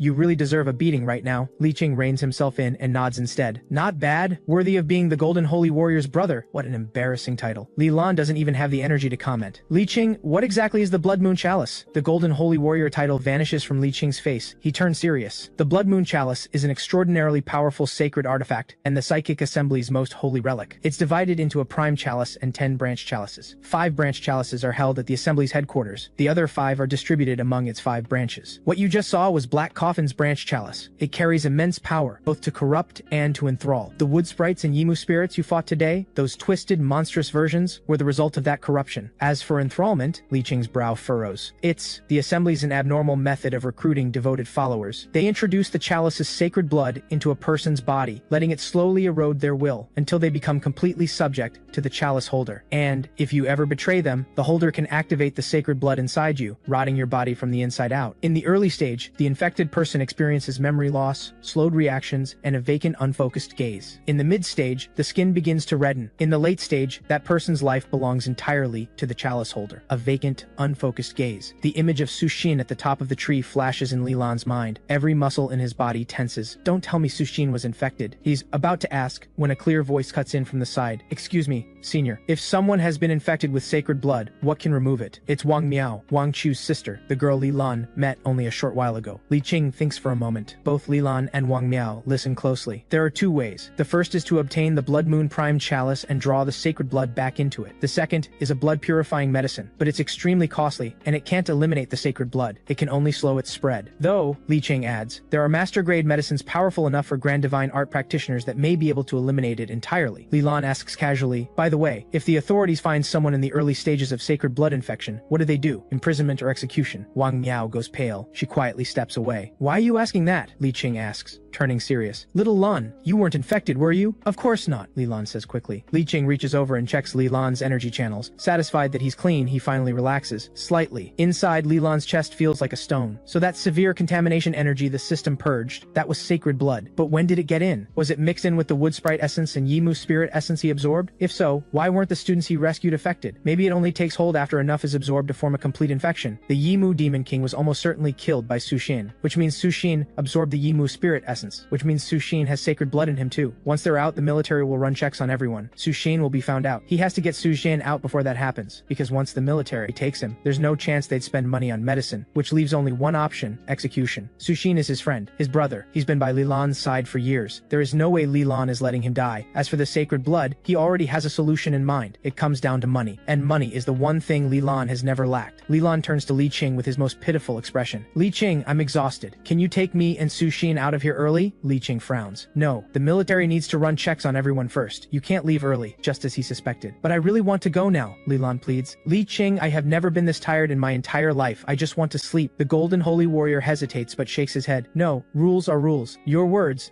Lilan says, a sly light entering his eyes. Because the moment we're out, I'm telling our second sister that last summer, her brand new Sailor Moon dress, the one she just bought, was stolen by you. How do you know about that? Li Qing's face drains of color. Because I was asleep in her wardrobe at the time, Lilan says flatly. He fixes Li Qing with a long, meaningful look. Li Qing, I never knew you were that kind of person. I was wrong. I'll take you both out right now. Please don't tell your second sister. She'll kill me. Li Qing scoops both of them up and walks. Before leaving, Lilan takes Wang Miao's contact information. From the way Wang Miao asked that question earlier, it's clear that someone close to her has been infected with sacred blood. He wants to be able to check on her situation. Li Qing shatters the spatial barrier with a single punch, forces through the rift, and all three of them emerge into the outside world. Military personnel swarm around them immediately. Mr. Li Qing, sir. Mr. Li Qing, we can't thank you enough. Not at all. This is simply what a son of justice must do. Li Qing waves it off. He strides away from the base with Lilan and Su Xin, wasting no time. Wait, Mr. Li Qing, you can't take those two. But by the time anyone spots Lilan and Su Xin in his arms, it's too late. Li Qing has already skipped off cheerfully into the crowd and disappeared. What do we do? Those two haven't been checked. The officer turns to the commander in distress. Should I go after them? If you think you can beat the Golden Holy Warrior, be my guest, the commander says, giving him a flat look, and walks away. The officer rubs the back of his head and quietly decides this never happened. Soon after, the realm channel is opened and the surviving students begin filing out. The principals of both schools start counting heads. They count, and count again, and then they both break down in tears. The losses are devastating. Between both schools, over 300 students are dead. These were living, breathing people. Every single one of them was someone's pride, someone's beloved child, and now they're gone. Just like that. It's my fault. I never should have brought them here. Principal Dudehua of First High drops to his knees in front of the students who made it out, pressing his forehead to the ground in tearful penance. He slaps himself across the face again and again. I'm sorry. I'm so sorry. This is my fault. I failed to protect you. I failed all of you. I failed your parents. I am unforgivable. Military personnel rush to pull both principals to their feet and press sedatives into their hands. The commander says quietly, almost to herself, only 300. Principal Du whips around, furious. Only? 300 isn't enough for you? I'm sorry, that's not what I meant, the commander says quickly. What I mean is, the casualties are far lower than I expected. According to what command told us, incidents like this one today have already happened in other parts of Jiangnan province. Each realm saw approximately 800 casualties. Both principals go pale. 800. That number is almost beyond comprehension. A soldier steps forward. Commander, report. We've got a clearer picture now. According to the students, someone named Li Lan was responsible for saving them inside the realm. Li Lan. You're sure that's the name? An officer asks, unable to hide his disbelief. The image that comes to mind is the handsome boy in the wheelchair. Good looking, sure, but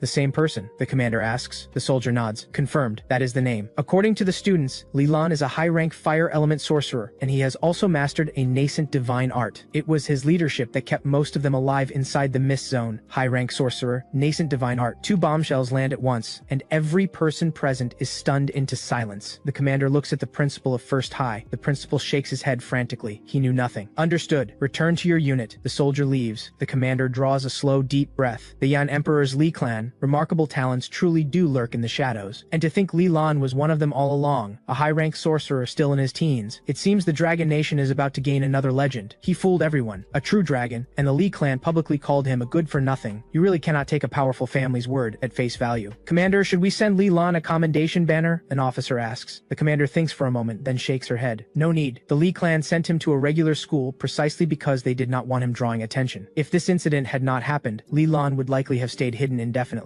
Since the Li clan wants him to keep a low profile, the least we can do is stay out of it. The officer nods in acknowledgement. Meanwhile, in the boys' dormitory of Shangnan First High, young master, Su Xin says, his voice firm, I have been infected with sacred blood. I could become a black coffin puppet at any moment. For your safety, I have to turn myself in. Li Lan's anger flares. He sweeps the dinner Su Xin prepared straight off the table and onto the floor. Su Xin, if you walk out that door today, I will consider you dead to me. But young master, if I stay near you, you will be in danger. Su Xin bends down and starts picking up the scattered bowls and chopsticks. I already told you, as long as the sacred blood is kept suppressed, nothing will happen to you. The cost of that suppression is enormous, young master. I am not worth it. Whether you are worth it, that is for me to decide. Li Lan holds his gaze unusually serious. Besides, it is just money, and money I have plenty of. Su Xin is silent for a long moment, then he sighs and walks out the door. Li Lan's expression collapses the instant the door closes. Fine, go then. Don't bother coming back. The room goes dead quiet. Minutes pass. Su Xin does not come back. He actually left. Fine, whatever. Not my problem. Li Lan lies back down and closes his eyes, but sleep refuses refuses to come. He lies there restless and irritable, staring at nothing. Then, knock knock knock. Could that be Sushin? A small spark of relief flickers in Li Lan's chest, but he keeps his expression cold. Didn't you leave? What are you back for? If it is Sushin, most of his anger is already gone. In 17 years at the Li clan estate, his laziness had kept him from making a single friend, and now this idiot just walked out. To say he is not upset, that would be a lie. The door creaks open slowly. A lean figure steps inside. Not Sushin. Li Lan frowns. Who are you? The man introduces himself with a bow. Good evening, young Master Li Lan. My name is Wan Kai. You have drawn the attention of Black Coffin, so young Master Li Qing has sent me to protect you. I don't need protection right now. The person who just left this building, you know who he is, correct? You mean young Master Sushin? Wan Kai says. Of course he knows him. Sushin's mother is a member of the Li clan, which makes Sushin family by extension. Li Lan nods. Then I am ordering you. Bring him back now. But Wan Kai hesitates. Young Master Li Qing said there is a high probability of a Black Coffin attack in the near future. My orders are to stay by your side at all times. Then I will go myself. Li Lan moves toward the door, and Wan Kai steps in front of him. What are you doing? Young master, if you go out alone, there is a very real chance Black Coffin operatives will target you. Let me go. You stay in the dormitory, and do not step outside this circle I am about to draw. Wan Kai presses two fingers together. A thin tongue of black flame curls from his fingertip. He points at the floor, and a large black and red circle blazes into existence. Li Lan notices a black ring on Wan Kai's finger. That must be where the power comes from. What is that? A barrier ring. It generates a protective barrier. Stay inside the circle. If you come under attack, the barrier will protect you, and I will know instantly. Li Lan steps inside without argument. The moment he does, a shell of dark barrier energy rises around him, enveloping him completely. Wan Kai relaxes visibly and dashes out the door in pursuit of Sushin. With nothing to do inside the barrier, Li Lan simply lies down on the floor and goes to sleep. Wood element has successfully absorbed the core power of the Yimu and grasped a divine art. Yimu reverence. Wood element has obtained a divine art. However, current elemental energy is insufficient to advance to divine art sorcerer rank. Currently cultivating diligently. Wood element energy plus 50. Wood element sees you sleeping and is deeply contemptuous. It launches into a furious cultivation session. Wood element energy plus 60. Fire element, infected by wood element's attitude, fixes you with an equally contemptuous stare and follows suit. Fire element energy plus 60. Meanwhile, in a cave on the outskirts of Shangnan City, a 7-year-old boy spits up a mouthful of deep red blood. A skull pendant hangs from his neck. Before him, a massive iron furnace blazes in the darkness of the cave, and the fuel feeding those flames, unmistakably, is the bodies of children. High priest, are you all right? A beautiful woman with a serpent tattoo steps forward with concern. From the boy's mouth comes a voice, childlike in pitch, but burning with rage. He buries his face in his hands and screams. That cursed Li Qing, that insufferably over-the-top fool, he burned away the fragment of my soul I had placed inside that puppet. A grand divine art sorcerer, the golden holy warrior, Li Qing. We entered an unranked secret realm. How could someone like him possibly be inside? The enchantress gently places a hand on the boy's back. I miscalculated. I did not account for the Li clan's young master being inside. Li Qing went in to rescue him. The boy looks upward. A rift splits open in the space above his head, and with a sharp crack the blood moon branch chalice drops firmly into his grasp. The young master of the Yan Emperor's Li clan, Li Lan? The enchantress frowns. What was he doing in there? The boy shakes his head, and then slowly smiles. I have no idea. But this family really does hide their talents well. A young master publicly written off as a good-for-nothing, and he turns out to be a high-rank sorcerer. If not for him, this plan would not have failed. High-rank sorcerer? The enchantress raises an eyebrow. Still, he interfered with our faith's plans. Should I dispatch one of our top divine art sorcerers to eliminate him? The boy shakes his head. No need. Li Qing is not foolish. After escorting Li Lan out of the realm, he will certainly have him placed under protection. The boy thinks for a moment, then continues. A probe, however, is acceptable. Li Lan is a fire element sorcerer. Send a water element believer. Low-rank divine art sorcerer level will suffice. If Li Lan truly has a powerful guardian nearby, we lose at most one low-rank divine art sorcerer. Once this affair settles, the Li clan will sweep for Black Coffin remnants on a large scale. Most of our lower-rank members will likely be lost in that purge regardless. Rather than lose them for nothing, let them contribute one last act of service to our lord before the end. Understood. I will see to it immediately. The enchantress departs. The boy straightens, and a cold gleam surfaces in his eyes. The seeds of a god have already been planted. In 6 months, the National Martial Tournament begins. Black Coffin's era will come again, and this time, we will rise from the ashes completely. The Psychic Assembly, he lets out a quiet laugh. Give it a few more years, and they will be bowing to us. Back in the dormitory, Li Lan is jolted awake by his phone ringing. He picks it up. It is his grandfather. Li Lan rubs the sleep from his eyes and answers. Grandpa, what is it? Can I call my own grandson for no reason? A hearty laugh comes through the line. Li Lan smiles lazily. You are a very busy man, Grandpa. This kid, Anyway, your third brother tells me you have reached high rank in your fire element cultivation. That is true, Lilan says with a sigh. Grandpa, you are not calling to drag me back to the clan estate, are you? What is wrong with coming home? Nothing's wrong with it, I just don't want to come back yet. Lilan shifts the phone. If that's all, I am going to hang up now. Hold on, you impatient child, where's the fire? I am sending you some cultivation resources. Make sure you actually use them. The National Martial Tournament is 6 months away. I expect a respectable result from you. And another thing. Yes, understood. Lilan cuts in quickly. This kid, alright, that is your word on it then. Do you have enough money? Plenty. Lilan thinks of the hundreds of millions sitting in his account. Then he thinks of Sushin and the sacred blood, and quickly adds, actually, could you transfer me a bit more? Of course, I will send it right away. And about Black Coffin, the clan is already handling it. You just focus on your cultivation. Rats hiding in the gutter, no matter how many times you stamp them out. Thank you, Grandpa. Lilan rarely speaks so warmly. The call ends. Seconds later, his phone buzzes. A bank transfer notification. 50 million yuan. Grandpa is truly generous. Lilan pulls up prices for blood purifying medicine online. The basic grade runs 100,000 per vial. Mid-grade, 800,000. Premium grade, 2 million. That is not actually that expensive. He orders 10 premium vials in one go. Delivery expected tomorrow. Purchase complete. Back to sleep. Your fire element is cultivating automatically. Fire element energy plus 35. Your wood element is cultivating automatically. Wood element energy plus 20. About 40 minutes later, the fire element inside Lilan begins to stir. Something is wrong. A presence that makes it recoil. A water element power user is close. Lilan opens his eyes slowly and looks toward the window. An old man in a sanitation worker's uniform is climbing up the outside of the building. A water element divine art sorcerer. Lilan yawns. Who are you? His tone makes it very clear he is deeply unhappy about being disturbed. Someone here to take your life. A mere fire element sorcerer, and yet you look at me like I am nothing. Insolent. The old man shatters the window and hurls a massive water sphere. It crashes against the barrier and stops dead. There is a barrier here? Who said fire was all I had? Lilan rises slowly to his feet. Brilliant green light coils around his hands. Yimu sky shatter. In an instant, a massive tangle of vines erupts from the floor and explodes outward, growing at a furious rate, wrapping around the old man completely. Impossible. How does someone from the Li clan also possess a wood attribute divine art? Wait, that is not a nascent form. That is not a nascent divine art. That is a full and true divine art. You do not even have the cultivation of a divine art sorcerer. How did you grasp a true divine art? The high priest led me astray. The old man thrashes wildly inside the vines. Lilan strolls out of the barrier and scratches his disheveled hair. You talk too much. Then he drives a fist through the vines, blazing with fire, straight into the old man's head. The impact is total. Blood spatters across Lilan's face. Lilan walks calmly to the bathroom, washes his face, returns to the barrier, and lies back down to sleep. At that same moment, in an alley outside the school, Wang Kai goes rigid. Sushin, trussed up over Wang Kai's shoulder, looks at him with confusion. What is wrong? Young Master Lilan is under attack. What? Go back. This is all my fault. I know. Stop talking. Black mist envelops Wang Kai's legs, and his speed multiplies instantly. He covers the ground back to the school in seconds. When they arrive, Sushin takes one look at the state of the dormitory room and deflates entirely. The young master can't be hurt. This is my fault. If I hadn't left, you wouldn't have gone after me, and the young master wouldn't have been in danger at all. Wang Kai's expression is not much better. He frowns. Let's check inside first, before we draw any conclusions. The barrier ring was given to me by young master Li Qing. It should not have been broken so easily. They step through the door and find a blood-soaked body lying on the floor. Young master! Sushin's whole body starts shaking. He tears free from his restraints and sprints to the body, dropping to his knees. Young master, I'm sorry. I'm so sorry. He chokes out the words for a long moment before something registers. This does not look like Lilan. Lilan would never wear fabric this coarse. Could the young master actually be alive? He scrambles to search through the debris. Behind a large cardboard box, he finds Lilan, lying peacefully inside the barrier circle, fast asleep. He's even snoring softly. Sushin breaks into a smile. The young master is alive. If that is not young master Lilan, then who is this? Wang Kai crouches beside the body and pulls back the clothing. On the chest, a black skull mark. What is this? Black coffin. And by the look of it, a divine art sorcerer, Wang Kai says. A divine art sorcerer. Sushin stares in disbelief. You mean the young master killed a divine art sorcerer? Wang Kai nods. Sushin draws a sharp breath. He had once thought Lilan was just a mid-rank sorcerer like himself. After the secret realm, he thought Lilan was high rank. But now it is clear, Lilan has been hiding far more than even that. To kill a divine art sorcerer at this age, and without any outside help, even among the best of this generation, young master Lilan's record would place him at the very top, Wang Kai says quietly. Young master Sushin, you had better work hard too. The National Martial Tournament is in 6 months. Place well, and you will be rewarded both by the authorities and by the clan. Sushin nods with quiet determination. I will. But then the thought of the sacred blood surfaces again. He opens the shopping app, spends a painful amount, and orders a few vials of standard blood purifying medicine. As for what comes after, he will figure that out when the time comes. By the way, Wang Kai, will you be living with us from now on? Sushin turns to ask. If so, we will need another bed. Though first we need to actually repair this room. He surveys the damage, a gaping hole in the floor, the ceiling fan dangling loose, the window nowhere to be found. No need for the window, Wang Kai says. In addition to fire element, I have dark element power. I will guard you from the shadows. As for the room, I will call someone. Wang Kai makes a call. Repair workers arrive shortly after. That evening, the students all return to school. Lilan wakes from his sleep and opens his eyes to find Sushin standing there. Didn't I say, if you left, don't bother coming back? Sushin shifts awkwardly. Young master, you were wrong. Yes, and now you know it. So what? I have already found a new attendant. He starts tomorrow. Lilan stretches with a long, lazy yawn. He rolls over to go back to sleep. Young master, I truly am sorry. The words clearly cost Sushin something. If you are sorry, go buy me a wheelchair. Mine was left behind in the secret realm. Sushin's face lights up. That means he is allowed to stay. A few hours later, Sushin returns to the dormitory wheeling a new chair and carrying a large box. Young master, this package looks like it came from the clan. That was fast. Sushin sets it on the bed. Lilan tears it open. A surge of intense heat rolls out, and inside, packed to the brim, are fire element energy stones. So many. Lilan reaches his hand in, and every stone vanishes instantly. Fire element has consumed a large quantity of fire attribute energy stones. Cultivating intensively. Fire element energy plus 100. All energy stones fully digested. Your fire element sorcerer cultivation has advanced to high rank, late stage, already at late stage. Well, after absorbing hundreds of millions worth of energy stones, even a pig should be at late stage. Lilan peers into the empty box. With the energy stones gone, a slim booklet lies at the bottom. The body tempering art. Lilan is genuinely surprised. Beyond raw cultivation, a sorcerer needs a strong physical body. Without one, even a powerful cultivator can find themselves overwhelmed in real combat. That is why many cultivators carve out time specifically to temper their bodies alongside their elemental training. The body tempering art is the Li clan's dedicated physical cultivation method, obtained by his grandfather from a secret realm in his younger years. Beyond this, there is also the Dragon Tiger body tempering art, but that is reserved for Grand Divine Art sorcerers. Completely out of reach for someone at his current level, so Grandpa is completely serious about the tournament. Lilan lets out a long sigh. He opens the booklet. The system's voice chimes in immediately. 17 errors detected in the body tempering art currently being studied by the host. The system has automatically corrected them. The body tempering art has met its new master and is very pleased. It is now diligently strengthening your physique. 17 errors in a Li clan heirloom technique. As he feels his body growing stronger step by step, Lilan is genuinely startled. He has no intention of telling the clan. Those old traditionalists would never believe him anyway. The next day, the medicine arrives. Lilan hands it to Sushin. Sushin says a quiet thank you and barely speaks for the rest of the day. Lilan understands his mind must be a complicated place right now. He leaves him alone. That evening, Lilan sees a message from Wang Miao. Lilan, about what you told me in the secret realm, I have been paying attention since I got back. Shuhu disappeared after coming out of the realm. The next day, his parents came to school to withdraw him. Today I went to his home and found the whole family had moved out. Do you know what happened? Lilan exchanges a few messages with her, then puts down his phone with a sigh. Shuhu was taken. His decision yesterday, getting Sushin out before the checks, was the right one. If he had not pulled Sushin away in time, he might be reading a withdrawal notice for Sushin today instead. 6 months pass. 1 month remains before the National Martial Tournament. Across every province of the Dragon Nation, lists are being drawn up. Cities are called upon to identify their most talented cultivators and send them to the provincial capitals to compete. 1 month after the provincial selections, the winners will travel to Longjin for the national competition. Your fire element is cultivating diligently. Fire element energy plus 60. Your wood element is cultivating diligently. Wood element energy plus 70. Your thunder element is cultivating diligently. Thunder element energy plus 60. Your body tempering art is diligently strengthening your physique. Overtime complete. Fire element is tired and entering dormancy. Your fire element cultivation has advanced to divine art sorcerer mid-stage. Wood element is exhausted and going to sleep. Your wood element cultivation has advanced to grand divine art sorcerer early stage. Thunder element, seeing the others have stopped, also halts. Your thunder element cultivation has advanced to divine art sorcerer early stage. In the dormitory, Lilan, deep in sleep, twitches an eyebrow in mild surprise. Sometime later, a familiar voice breaks through his dream. Young master, wake up, young master. Lilan stretches slowly and looks up at Sushin with sleepy indifference. The principal wants to see you. He says he plans to send the two of us along with 2 upperclassmen to the provincial capital to compete in the qualifier for the National Martial Tournament. The entry requirement is high-rank sorcerer. Element type has no restriction. After 6 months of training, Sushin has reached high-rank late-stage fire element, fully meeting the requirements. Lilan answers flatly, I am not going. He rolls back over. Sushin pulls him upright again. The principal said you have to attend. A faint sardonic smile crosses Lilan's face, so he still remembers I exist. Your grandfather also said you have to go. Otherwise, he will personally travel from Longjing to Shangnan and make his feelings known, with a bamboo cane, specifically applied to your backside. Lilan goes very still, then he sits up. Fine, push me over there. In principal's office, Lilan, Sushin, Huang Shaoqian, and Zhang Lianqi. Whether this school receives the Education Bureau's funding this year, it all comes down to you 4, the principal says, his voice heavy with meaning. This tournament is critical. Simply placing in the rankings, even without advancing to Longjin, will bring enormous rewards. Do you all understand? Yes, principal. Don't worry. Even if I don't crack the top 10, I will definitely place in the top 20. No problem. Understood, principal. 3 voices respond together. Lilan says nothing. They look over at him. Somewhere between the principal's first sentence and this moment, Lilan has fallen asleep in his wheelchair. The principal has grown used to this, but his eye still twitches. Sushin, when he wakes up, make sure he is informed. Of course, Sushin nods. They leave the principal's office. Wang to Sushin and lowers his voice. A lot of the upperclassmen are unhappy that you two were chosen to represent the school. You and young Master Li had better watch yourselves. Sushin pauses, then nods. Understood. Thank you. I'll be careful. See you tomorrow then. Wang Shaoxin strikes a pose he clearly considers very impressive. Who would even bother being that petty about us? Sushin wheels Lilan back toward the dormitory. As they pass an empty room, 5 tall, broad-shouldered young men step out. Sushin's brow tightens. Who are you? What do you want? We just want to see for ourselves, one of them says with a cold smile. How talented are these so-called geniuses who get to represent the school? After the secret realm incident 6 months ago, the school had quietly buried the story and paid every student to keep quiet. Word of what Lilan did inside the realm had still circulated through the school, but these upperclassmen had kept largely to themselves and knew little about Lilan. At the very least, Lilan, who had apparently woken up at some point, looks at the 5 of them with cold eyes. I will count to 3. If you do not get out of the way, you will regret it. 3, 2. Ha, is this kid seriously talking to us? We have heard about your reputation. Today, let's see what you are actually made of. A guy in a wheelchair telling us to move. That is rich. They cannot help laughing. One of them mutters quietly, I heard this Lilan has serious backing. Are we sure this is a good idea? The young man beside him, hair dyed green, scoffs. Fear? I am Kui Minghao. I do not fear anyone. If he earned his spot through connections alone and not talent, then I will be the first to object. Minghao's right. Same here. Just as Lilan is about to act, Sushin steps in front of him. Let me handle this, young master. Otherwise, we will just end up paying for repairs again. What are you implying? That all I know how to do is destroy things, Lilan says coolly. Then go ahead. All 5 shift their attention to Sushin. You alone. You want to die? Sushin's expression is ice cold. Against trash like you, 1 is more than enough. You want to die? Talking big in front of Minghao, what a joke. Elemental energy crackles to life in their hands. Water, fire, several types. All of them are elemental power users. Stand down, Kui Minghao says. I will handle this myself. He narrows his eyes. So you are Sushin. Let's see just how strong the cold noble of the lower years really is. Fire ignites at his feet and sweeps towards Sushin in a wide arc. Sushin says nothing. Fire erupts from his palm, a massive vortex that expands and swallows everyone in the corridor in an instant. Lilan flicks a finger. A thick vine shoots up from the floor and wraps a protective barrier around the 4 who had not attacked. A few seconds later, the flames die down. Sushin stands calmly at Lilan's side. Kui Minghao is on the floor, burned from head to toe, trembling with shock. Minghao! Minghao! His companions rush over and pull him upright. One of them looks at Lilan with a complicated expression. Why did you protect us just now? Without Lilan's vine, he knows their fate would have looked just like Kui Minghao's right now. Lilan does not answer. He looks at Sushin instead. Not bad, but you need to work on controlling the range of your divine art. If you catch bystanders in it next time, that will be a problem. Understood, young master. Sushin nods and wheels Lilan away. Kui Minghao and his group watch them go in complete silence. Minghao, do we still try to take their qualifier spots? Kui Minghao slowly gets to his feet. He calls after Lilan at full volume. Your strength is real. I respect that. I, Kui Minghao, give my word. From today forward, no one from the upper years will bother you. Let's go. Kui Minghao turns and walks. Only after they leave do the students who had been watching from inside nearby rooms finally dare to come out. I always knew Sushin was good, but not that good. Kui Minghao is top 5 in the upper years, and Sushin took him down in 1 move. If Sushin is that strong, Lilan must be even stronger. I don't know about that. What do you mean you don't know? Lilan is only stronger, not weaker. I have seen him training Sushin out on the backfield all the time. When has a master ever been weaker than his student? Anyone saying Sushin surpasses Lilan must be from the middle years. Lilan was already high rank 6 months ago. By now he has probably reached divine art sorcerer level. That would make him stronger than the teachers. The teachers? Please, young Master Lan is my idol. The qualifier is 10 days away. They are required to arrive 1 day early, and the authorities will send a vehicle to transport them to the provincial capital. That means the next 9 days are free time. The school has officially designated them as a holiday, ostensibly to let them relax and ease their nerves before the competition. 6 months ago, Lilan had purchased an apartment in the city center for exactly these occasions. His thunder element had also awakened around that time, a lucky chance encounter with a thunder attribute treasure hidden in a small secret realm. Sushin wheels Lilan through the apartment complex. The sacred blood, it's been under control, no issues. The medicine you gave me has kept it suppressed, no activity for the past 6 months. 6 months ago, Sushin had signed an indentured contract with Lilan, pledging 30 years of free service after graduation to repay the cost of the medicine. Lilan had wanted to refuse, but Sushin held firm, and in the end, Lilan accepted. Lilan opens the apartment door, and a girl launches herself into view. She wears a bright pink outfit, her hair in 2 high pigtails, with a pair of sharp, bright eyes, skin flawless and poreless, a candy cigarette dangling from the corner of her mouth. Mimi, why are you here again? Lilan slouches in his wheelchair, visibly pained. You think I wanted to come? Look at the size of this tiny place. Li Mimi looks the apartment up and down with her candy still in her mouth, nose wrinkled in disapproval. Grandpa sent me. He wanted me to check whether you actually signed up for the National Martial Tournament qualifier. She gives Lilan a look. You are still this lazy. You are too lazy to even walk. She is Lilan's cousin. Well, if you don't want to be here, you can always sleep outside. Lilan replies with equal disdain. I came all this way, and you want to kick me out? Li Mimi chews her candy and pouts, attempting to look adorable. And it must be said, when she is quiet, she really is quite cute. The kind of girl next door, adorable that puts people at ease. The moment she opens her mouth, that image shatters, at least in Lilan's eyes. To everyone else, Li Mimi is simply a sweet, charming girl. Stay or go. Do what you want, just get out of the doorway. Sushin, let's head in. Back in the room, Lilan immediately collapses onto the bed and falls asleep. Li Mimi looks at Sushin. Sushin, my brother is this lazy and you just let him? You know how he is. Sushin smiles. He has always been like this. But this is extreme. I have never in my life met anyone this lazy. Li Mimi announces this loudly, then vaults onto the bed and plops herself squarely onto Lilan's lower back. Lilan lets out a yelp of pain. What is wrong with you? I'm sorry, don't be mad at me. Li Mimi immediately buries her face against his back and rubs back and forth, voice flipping to full-on wheedling mode in an instant. Lilan lets out a cold grunt, most of his irritation already deflated. He shoves her off. Get out of here, you little brat. Go play somewhere else. I am sleeping. As dusk settles in, Lilan gets up to use the bathroom. He glances around. Li Mimi is nowhere in sight, off doing whatever she does. Sushin is in his room, deep in cultivation.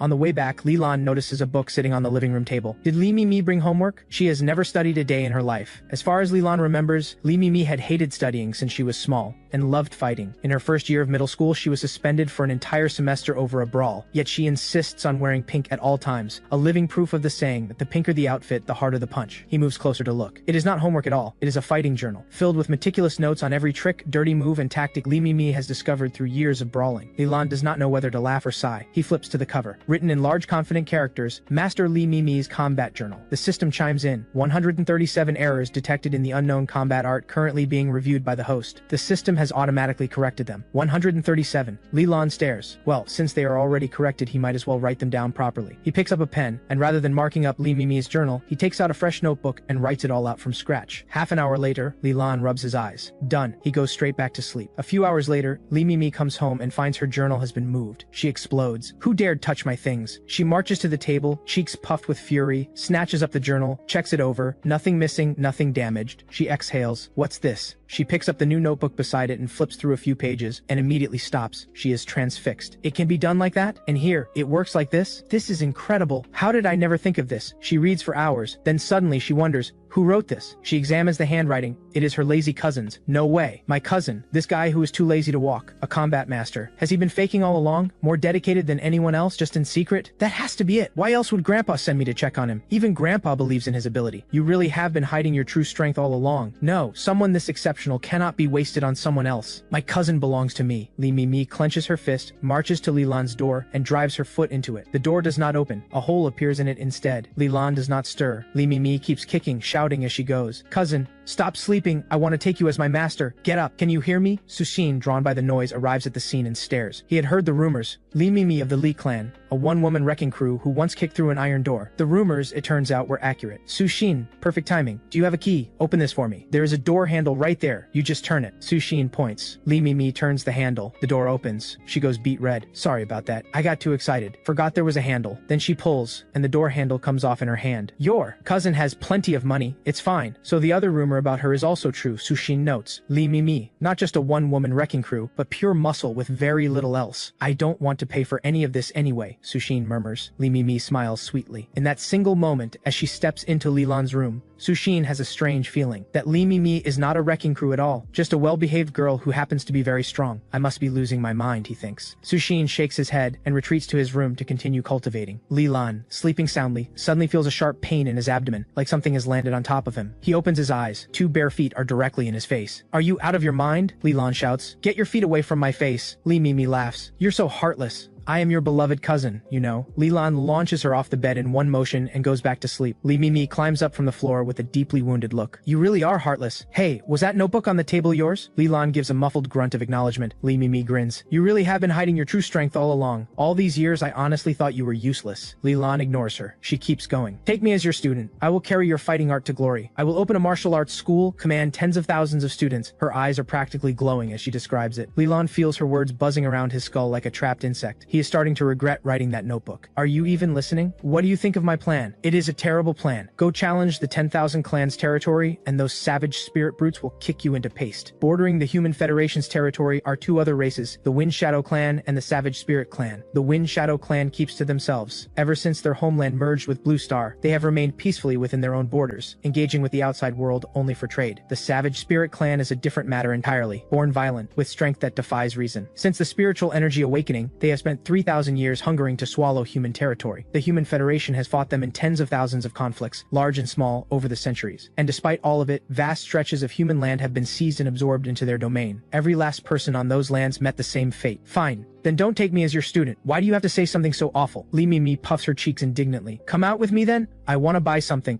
but I spent all my money. No, please come on. No, really not going? Really? You sure? Li Mimi suddenly smiles. Well, if you really won't come, then let's play a game right here. A deep sense of dread washes over Lilan. He sits up instantly. Fine, I'll go, but you are pushing my wheelchair. Of course! Li Mimi beams. The moment the elevator doors open, Lilan closes his eyes on instinct. Sure enough, the next second he finds out exactly what it feels like to fly. Li Mimi launches into a full sprint, wheelchair and all. We're off! Shopping time! Let's go, go, go! A 30-minute walk covered in 5 minutes flat. Li Mimi wheels Lilan into a high-end collectible doll shop. The shop attendant recognizes Li Mimi immediately and breaks into a wide smile. Li Mimi selects a pink dinosaur plush. The attendant scans the item, then turns warmly to Lilan. Sir, your total today comes to 140,032 yuan. I will round that down for you. 140,000 even 2 yuan. Sobs, stops. Why is it that much? He has money, but he is not a fool. 140,000 for a stuffed dinosaur? That is a scam. The attendant pauses. Did she not tell you? Tell me what. Today, she broke 1 premium rosewood display cabinet, 3 mirrors, and 1 limited edition porcelain figurine. We can provide full receipts and invoices for all of it. The attendant points to a notably bare section of the shop floor. The scene of the crime, premeditated. That is why she had no money left. Lilan sighs and pays. The same sequence repeats itself several more times at other shops. By the time Li Mimi wheels him homeward, the day's total has reached over 800,000 yuan. Li Mimi hums a little tune with her candy in her mouth, a pile of bags on her back, bouncing along with every step. She is genuinely, radiantly happy. Forget it. She will be leaving in a few days. Just bear with it a little longer. Then Lilan senses it. People following them. 3, roughly. Mid-stage cultivators by the feel of it. Their eyes are not on Lilan. They are fixed on Li Mimi behind him, expressions unmistakably predatory. Lilan's brow furrows slightly. The old saying is true. Martial prowess invites trouble. Since he is not worried about them, he does not intervene. He simply waits to see when they will make their move. When the path leads past a dim alley, they finally cannot hold back. Hey there, little lady. Li Mimi looks at them with a frown. What do you want? What do we want? We just want to play a game with you. A game? Really? Li Mimi's face goes perfectly innocent. Can my brother join too? The leader glances at Lilan and smiles. He is welcome. But this game requires 2 working legs, so he might have trouble joining in. One of the others leers at Lilan. Actually, boss, I wouldn't mind including him. Look at that soft skin. Lilan's expression freezes. Li Mimi shoves his wheelchair aside immediately and looks up with total innocence. Oh, what a shame he can't play. Let me just move him out of the way first. You all wait right here. Sure, sure. The men grin. Li Mimi parks Lilan outside the alley, then bounces back in by herself. Lilan is not concerned. Even combined, those 3 are no match for Li Mimi alone. She is a late mid-rank strength-type power user, trained by the Li clan since childhood. Even some high-rank sorcerers would struggle to handle her. He just hopes there will be no fatalities. That would be bothersome. Lilan sits quietly in his wheelchair and waits. Right on cue, from inside the alley comes a scream of pain, followed by Li Mimi's cheerful laugh. Please spare me. Not there. It hurts. Run. This woman is a demon. Run. Wait, don't run. Come on, let's keep playing. Didn't you say you wanted to play a game with me? Liars don't get nice endings. A few minutes later, 3 men are dragged out of the alley bound and trussed up by Li Mimi. Below the waist, a mess. Faces swollen and bloody, bodies covered in red, blue, and purple bruises. What are you planning now? Keep playing with them, of course. Li Mimi says with a bright flash of her little canine teeth. Don't worry, I'll be right back. Lilan watches as she hauls all 3 men up to the top of a traffic light pole and drops them. Ropes tied to the pole, the 3 men dangle in midair, swinging helplessly above the intersection, drawing stares from every direction. Li Mimi skips happily back to Lilan. Ready to go. Brutal. Lilan says flatly and nods. The 3 men's cries fade behind them as a crowd gathers beneath the traffic light, some pointing and talking, most pulling out their phones to take photos and post to social media. Back home, Lilan finally settles into a proper sleep. Fire element resumes its diligent cultivation. Fire element energy plus 30. Wood element is half asleep but cultivates anyway. Wood element energy plus 10. Thunder element is wide awake and throws itself into cultivation with full energy. Thunder element energy plus 25. Su Xin is still cultivating. As for Li Mimi, the moment she gets home, she starts practicing combat. Thank goodness Lilan bought a well-built apartment. Anything less sturdy would not survive her. 8 days later, 2 days before the qualifier, Lilan receives a notice from the school first thing in the morning. They are asked to come in. Something needs to be communicated in person. They head over. The principal principal has them fill out several forms, liability waivers and related paperwork, then walks them through the specifics of the competition. Like standard competitions, the qualifier operates on a one-on-one basis. No weapons, medicine, or supplementary aids are permitted during matches. Win and you advance. Lose in the final rounds and you may enter a revival bracket to fight your way back. That covers the essentials. Any questions? The vice principal asks. All four shake their heads. Good. You are welcome to stay on campus tonight. Tomorrow at noon, an official vehicle will come to take you to the provincial capital. You may also arrange your own transport if you prefer. Just let the school know in advance so we do not worry. Understood. Three voices respond in unison. All four look at Li Lan. Sure enough, he is asleep again. The four of them have barely left the principal's office when a familiar face appears. Kui Minghao. Su Xin's brow tightens. Kui Minghao raises his hands immediately. Don't misunderstand. I am not here for trouble. The principal asked me to serve as your guide for this competition. Guide? Su Xin is puzzled. What kind of competition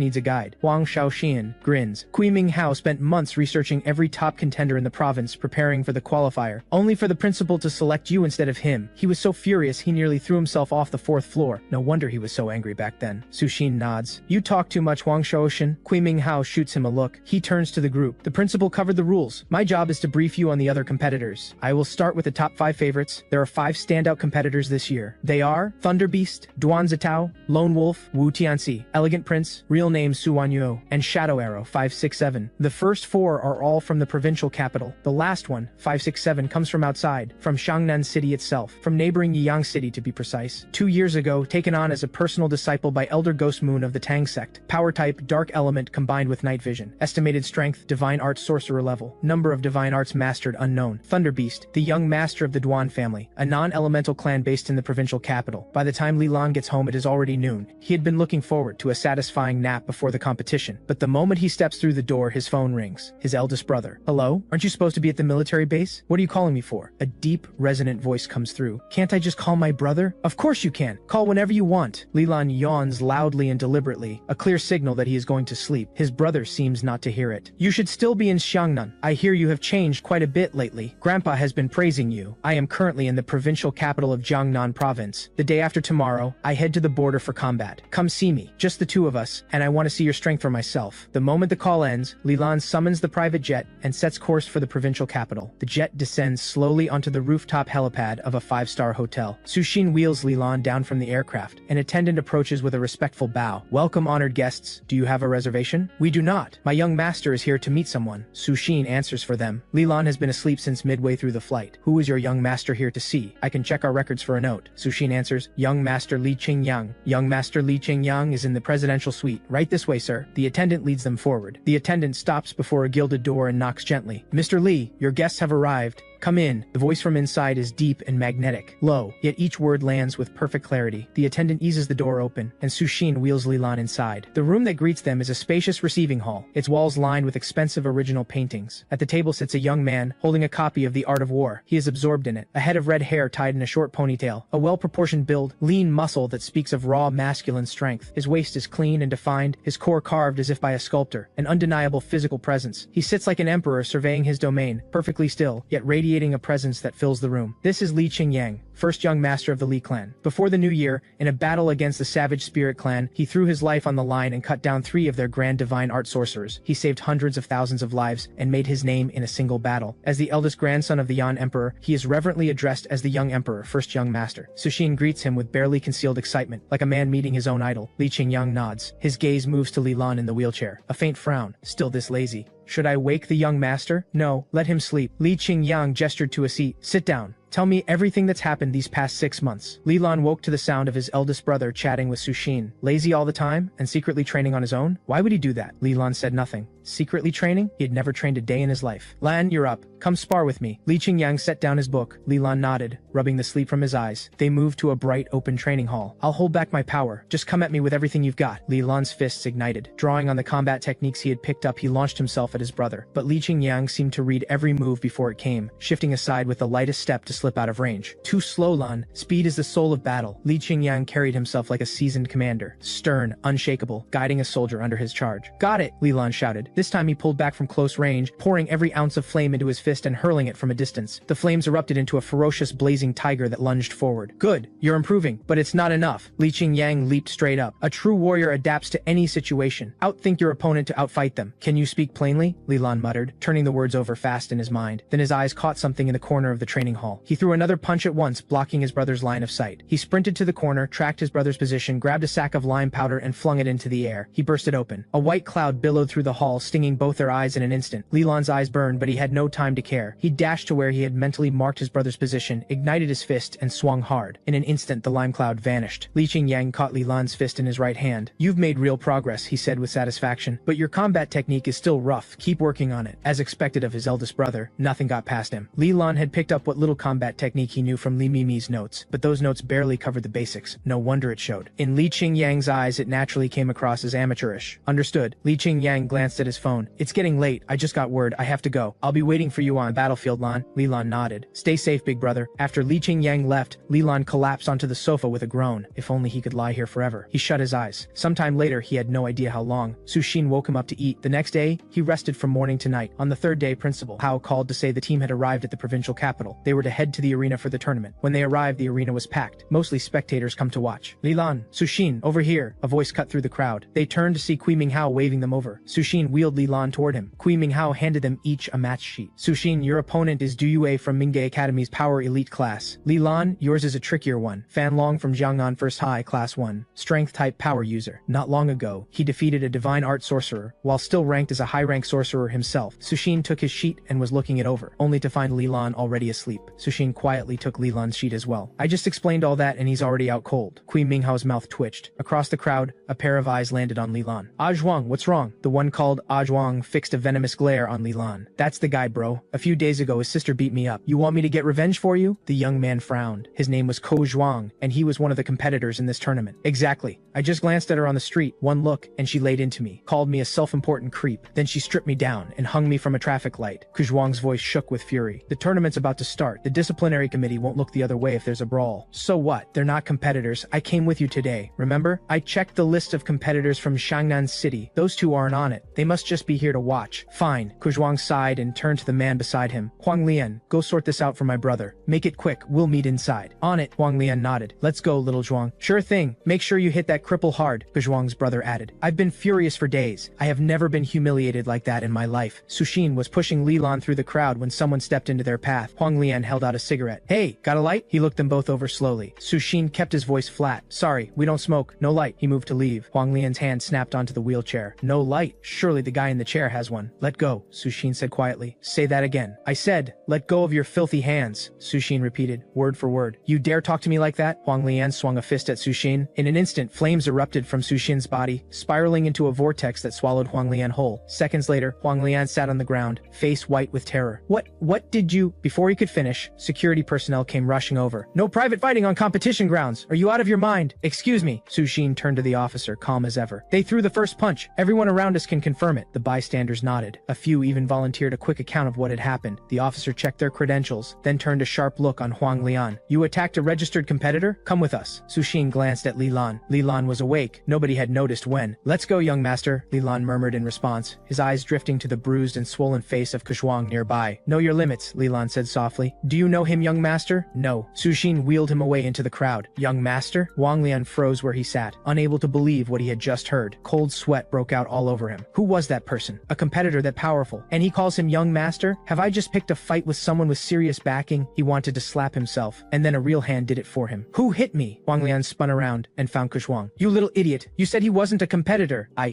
didn't know. Get out of here. Go home, you useless troublemaker. Ku Zhuang fumed. Huang Lian fled. A young man in a white suit walked up to Ku Zhuang. What happened? Ku Zhuang's face broke into a grin at once. Master, you came. My brother caused some trouble. I was just setting him straight. The man in the white suit said. The tournament's about to start. I came to find you when I didn't see you inside. Let's head in. Ku Zhuang followed with pure admiration in his eyes. His master had risen like a meteor 6 months ago. In just 6 months, he had gone from a mid-rank sorcerer to a full divine art sorcerer. To Ku Zhuang, the man was practically a god. If his master hadn't insisted on keeping a low profile, that story would be all over the news by now. The man in the white suit gave a quiet hum of acknowledgement, then his gaze drifted, fixing on the fading figure of Li Lan. Master, what is it? He didn't answer. Eyes still on Li Lan, a slow, dangerous smile crossed his face. Li Lan. Interesting. The arena was a sea of people. The outer sections were were filled with spectators. The inner sections held the coaches, guardians, and staff accompanying each competing team. At the center of the arena stood 10 massive fighting stages, each ringed by staff keeping order, floodlights blazing down on every platform. Reporters and live streamers from every outlet had their cameras trained on the favorites to win the championship, the 5 exceptional talents Kui Minghao had mentioned. "Look over there, that's Duan Zitao from the Duan family of the provincial capital, the one they call Thunder Beast, only 23 and already a divine art sorcerer. The sky's the limit for this one," a reporter called out, swinging a camera toward the Jiangnan First High section. Heads turned. A young man sat in composed silence, a steaming cup of coffee in hand, his expression cool and aloof. "Oh wow, he's gorgeous. I love you, Duan Zitao. Marry me." A wave of screams rose from the outer stands, and not all of them were from girls. Their eyes burned with devotion, as if they wanted to reach right through the crowd and devour him. Duan Zitao glanced up once, then looked away. The nerve of that guy. I'm so jealous. Huang Shaoxian stared at Duan Zitao's section with barely concealed envy, eyes nearly popping out of his head. Kui Minghao patted him on the shoulder. "Don't worry, you will never ever come close." He was part of Jiangnan First High's support staff and had clearance to the inner section. "If you've got nothing kind to say, don't say anything." Huang Shaoxian shot him a glare. Principal Hao smiled quietly and said nothing. Su Xin was working on Li Lan's shoulders. Li Lan, as always, was fast asleep. Then came the appearances of Lone Wolf Wu Tianxi and Elegant Prince, whose real name was Su Wanyu, followed by Shadow Arrow 567, each arrival sending the crowd into a new frenzy. 567 drew far fewer eyes than the others, though. He was wrapped head to toe in black, face hidden behind a dark mask. No one could make out a single feature. Outside of Thunder Beast Duan Zitao, the crowd favorite was Su Wanyu. Her striking looks alone had won her a legion of admirers. In the Wangcheng First High section, Ku Zhuang watched them all with barely disguised contempt. A bunch of nobodies. They just don't know Master's true strength. If they did, they'd all be, well, not fall at his feet exactly, but shocked. Completely shocked. The man in the white suit sat beside him. "Master is right," Zhuang quickly agreed. Behind them, the principal of Wangcheng First High leaned forward with a furrowed brow. "Feng Hong, if at all possible, I want you to win this tournament. Staying under the radar was fine before, but this is not the time for that." The man in the white suit nodded with a smile. "As you wish, principal." Among the reporters and live streamers, more than a few had zoomed in on Li Lan, drawn by his remarkably handsome face. But when they saw him sitting in a wheelchair, they assumed he was just a support staff member and moved on. The tournament began. All of Jiangnan First High's matches were assigned to Stage 3, so that was the only stage they needed to watch. The first match on Stage 3 was Lone Wolf Wu Tianxi of Jiangnan First High against a student from Mingde Academy's Power Elite class. Mingde's Power Elite class? Isn't my opponent from there too? Su Xin turned to Kui Minghao. Are they that strong? To be precise, only that one class is. Kui Minghao thought for a moment. Mingde's Power Elite class has more competitors in this tournament than any other school except Jiangnan First High. Speaking of which, Wu Tianxi was actually poached by Jiangnan First High. Su Xin nodded and, noticing the heat inside the arena, found a fan and started cooling Li Lan down. Huang Shaoqian watched with a helpless look. "Su Xin, you've basically become this guy's mom." On Stage 3, Wu Tianxi's opponent from the Power Elite class looked at him with a mocking smile. "Long time no see, senior. Less talking. Let's go." A ghostly green light ignited in Wu Tianxi's eyes. His teeth lengthened into fangs. His nails grew out, sharp, curved, and green. Kui Minghao lowered his voice. "Wu Tianxi is a rare dual type, poison element combined with wolf type beast transformation power. Word is, once he reaches the grand divine art level, he'll be able to transform his entire body into a lone wolf." Frost crept across the floor beneath his opponent's feet. Cold air condensed in the boy's hand, forming an ice sword. He gripped it and strode forward, driving the blade at Wu Tianxi. The two clashed through several brutal exchanges. In the end, Wu Tianxi kicked him clean off the stage. The moment he hit the ground, black blood sprayed from his mouth and he collapsed, unconscious. "Wu Tianxi wins," the referee declared from the stage. The staff around the stage went pale. "Get a doctor, someone's been poisoned." "Wu Tianxi, you heartless animal," someone from the Mingde section screamed. "Wu Tianxi doesn't hold back at all," Huang Shaoxian breathed. To do that to his own former classmate. Kui Minghao leaned in again. "That's nothing. I know something even more explosive." What? Tell me!" Huang Shaoxian's eyes lit up. Kui Minghao dropped to a near whisper. "Word is, Wu Tianxi had a father who drank and beat him when he was young. The first thing he did after awakening his power was kill him." Huang Shaoqian and Zhang Lianqi both went quiet, a sharp breath caught between them. Kui Minghao was about to say more, then Wu Tianxi's gaze drifted toward them, and his mouth snapped shut. Time moved on. Zhang Lianqi and Huang Shaoqian each took to the stage and scraped through their matches against opponents who weren't particularly strong. Next up was Su Xin against Du Yue. Su Xin set down the fan. Li Lan woke just long enough to register that Su Xin would win without question, then went right back to sleep. Sure enough, the moment Su Xin stepped onto the stage, one move was all it took. The crowd took notice. One move. Who knew Jiangnan First High had someone like this? Though compared to the real top talents, he's still a step behind. Several more matches passed. Then finally, next match, Li Lan of Jiangnan First High versus Fan Long of Jiangnan First High. "Young master, your match is up." Su Xin nudged him. Li Lan's eyelids twitched. A gentle snore followed. Principal Hao nearly flipped the wheelchair over. Next match, Li Lan of Xiangnan First High versus Fan Long of Jiangnan First High. The announcement rang out again. Left with no choice, Su Xin wheeled Li Lan directly onto the stage. The crowd stared. What is going on? That guy's in a wheelchair. They're sending someone in a wheelchair to compete? How could Jiangnan First High let this happen? Fan Long just got handed a free win. The referee frowned at the match sheet. According to the records, Li Lan was in perfect health, physically exceptional in fact. Su Xin leaned toward the referee and murmured, "Our young master is just like this. Please go ahead and start the match." The referee's mustache nearly flew off his face, but the rules said nothing about wheelchairs. He had no choice. "Match begin." Fan Long let out a sharp laugh. "Well then, I'll take this win." The next second, a burst of flame flared beneath his feet, and with a thunderous boom, Fan Long was outside the stage. Fan Long sat up from the ground frozen. He wasn't the only one. Every spectator in the arena, and the referee, had gone still. What just happened? How did Fan Long fly off the stage? Was that an explosion under his feet? Then, from the direction of the judge's platform, an aged voice rang out, "Stage 3, Li Lan wins." Jolted back to his senses, the referee quickly echoed the call. "Li Lan wins!" The crowd erupted. "What just happened? It was so fast, I didn't even see him move." "Same here. Looks like we've got a dark horse." "Young master, honestly." Su Xin, who hadn't even made it back to the intersection yet, turned around and wheeled him off with a helpless sigh. Fan Long slowly pushed himself to his feet, then his leg buckled. A wave of searing pain dropped him straight back down. The explosion. That was what did this. The realization hit him all at once. He stared after Li Lan's retreating figure, and fear crept over him. Cold sweat soaked through him. It took the support of a Jiangnan First High coach to help him limp back to his team's rest area. The principal of Jiangnan First High touched Fan Long's leg, and his expression shifted to outright shock. "What is it, principal?" "Compound fracture." "What? Who exactly is this Li Lan?" "I hope he turns out to be an interesting opponent," Thunder Beast Duan Zitao murmured over his coffee. On the judge's platform, a bewildered evaluator turned to a white-haired elder beside him. "Elder Tian, why did you just—" The elder replied without expression. "He is of the Li clan. If I am not mistaken,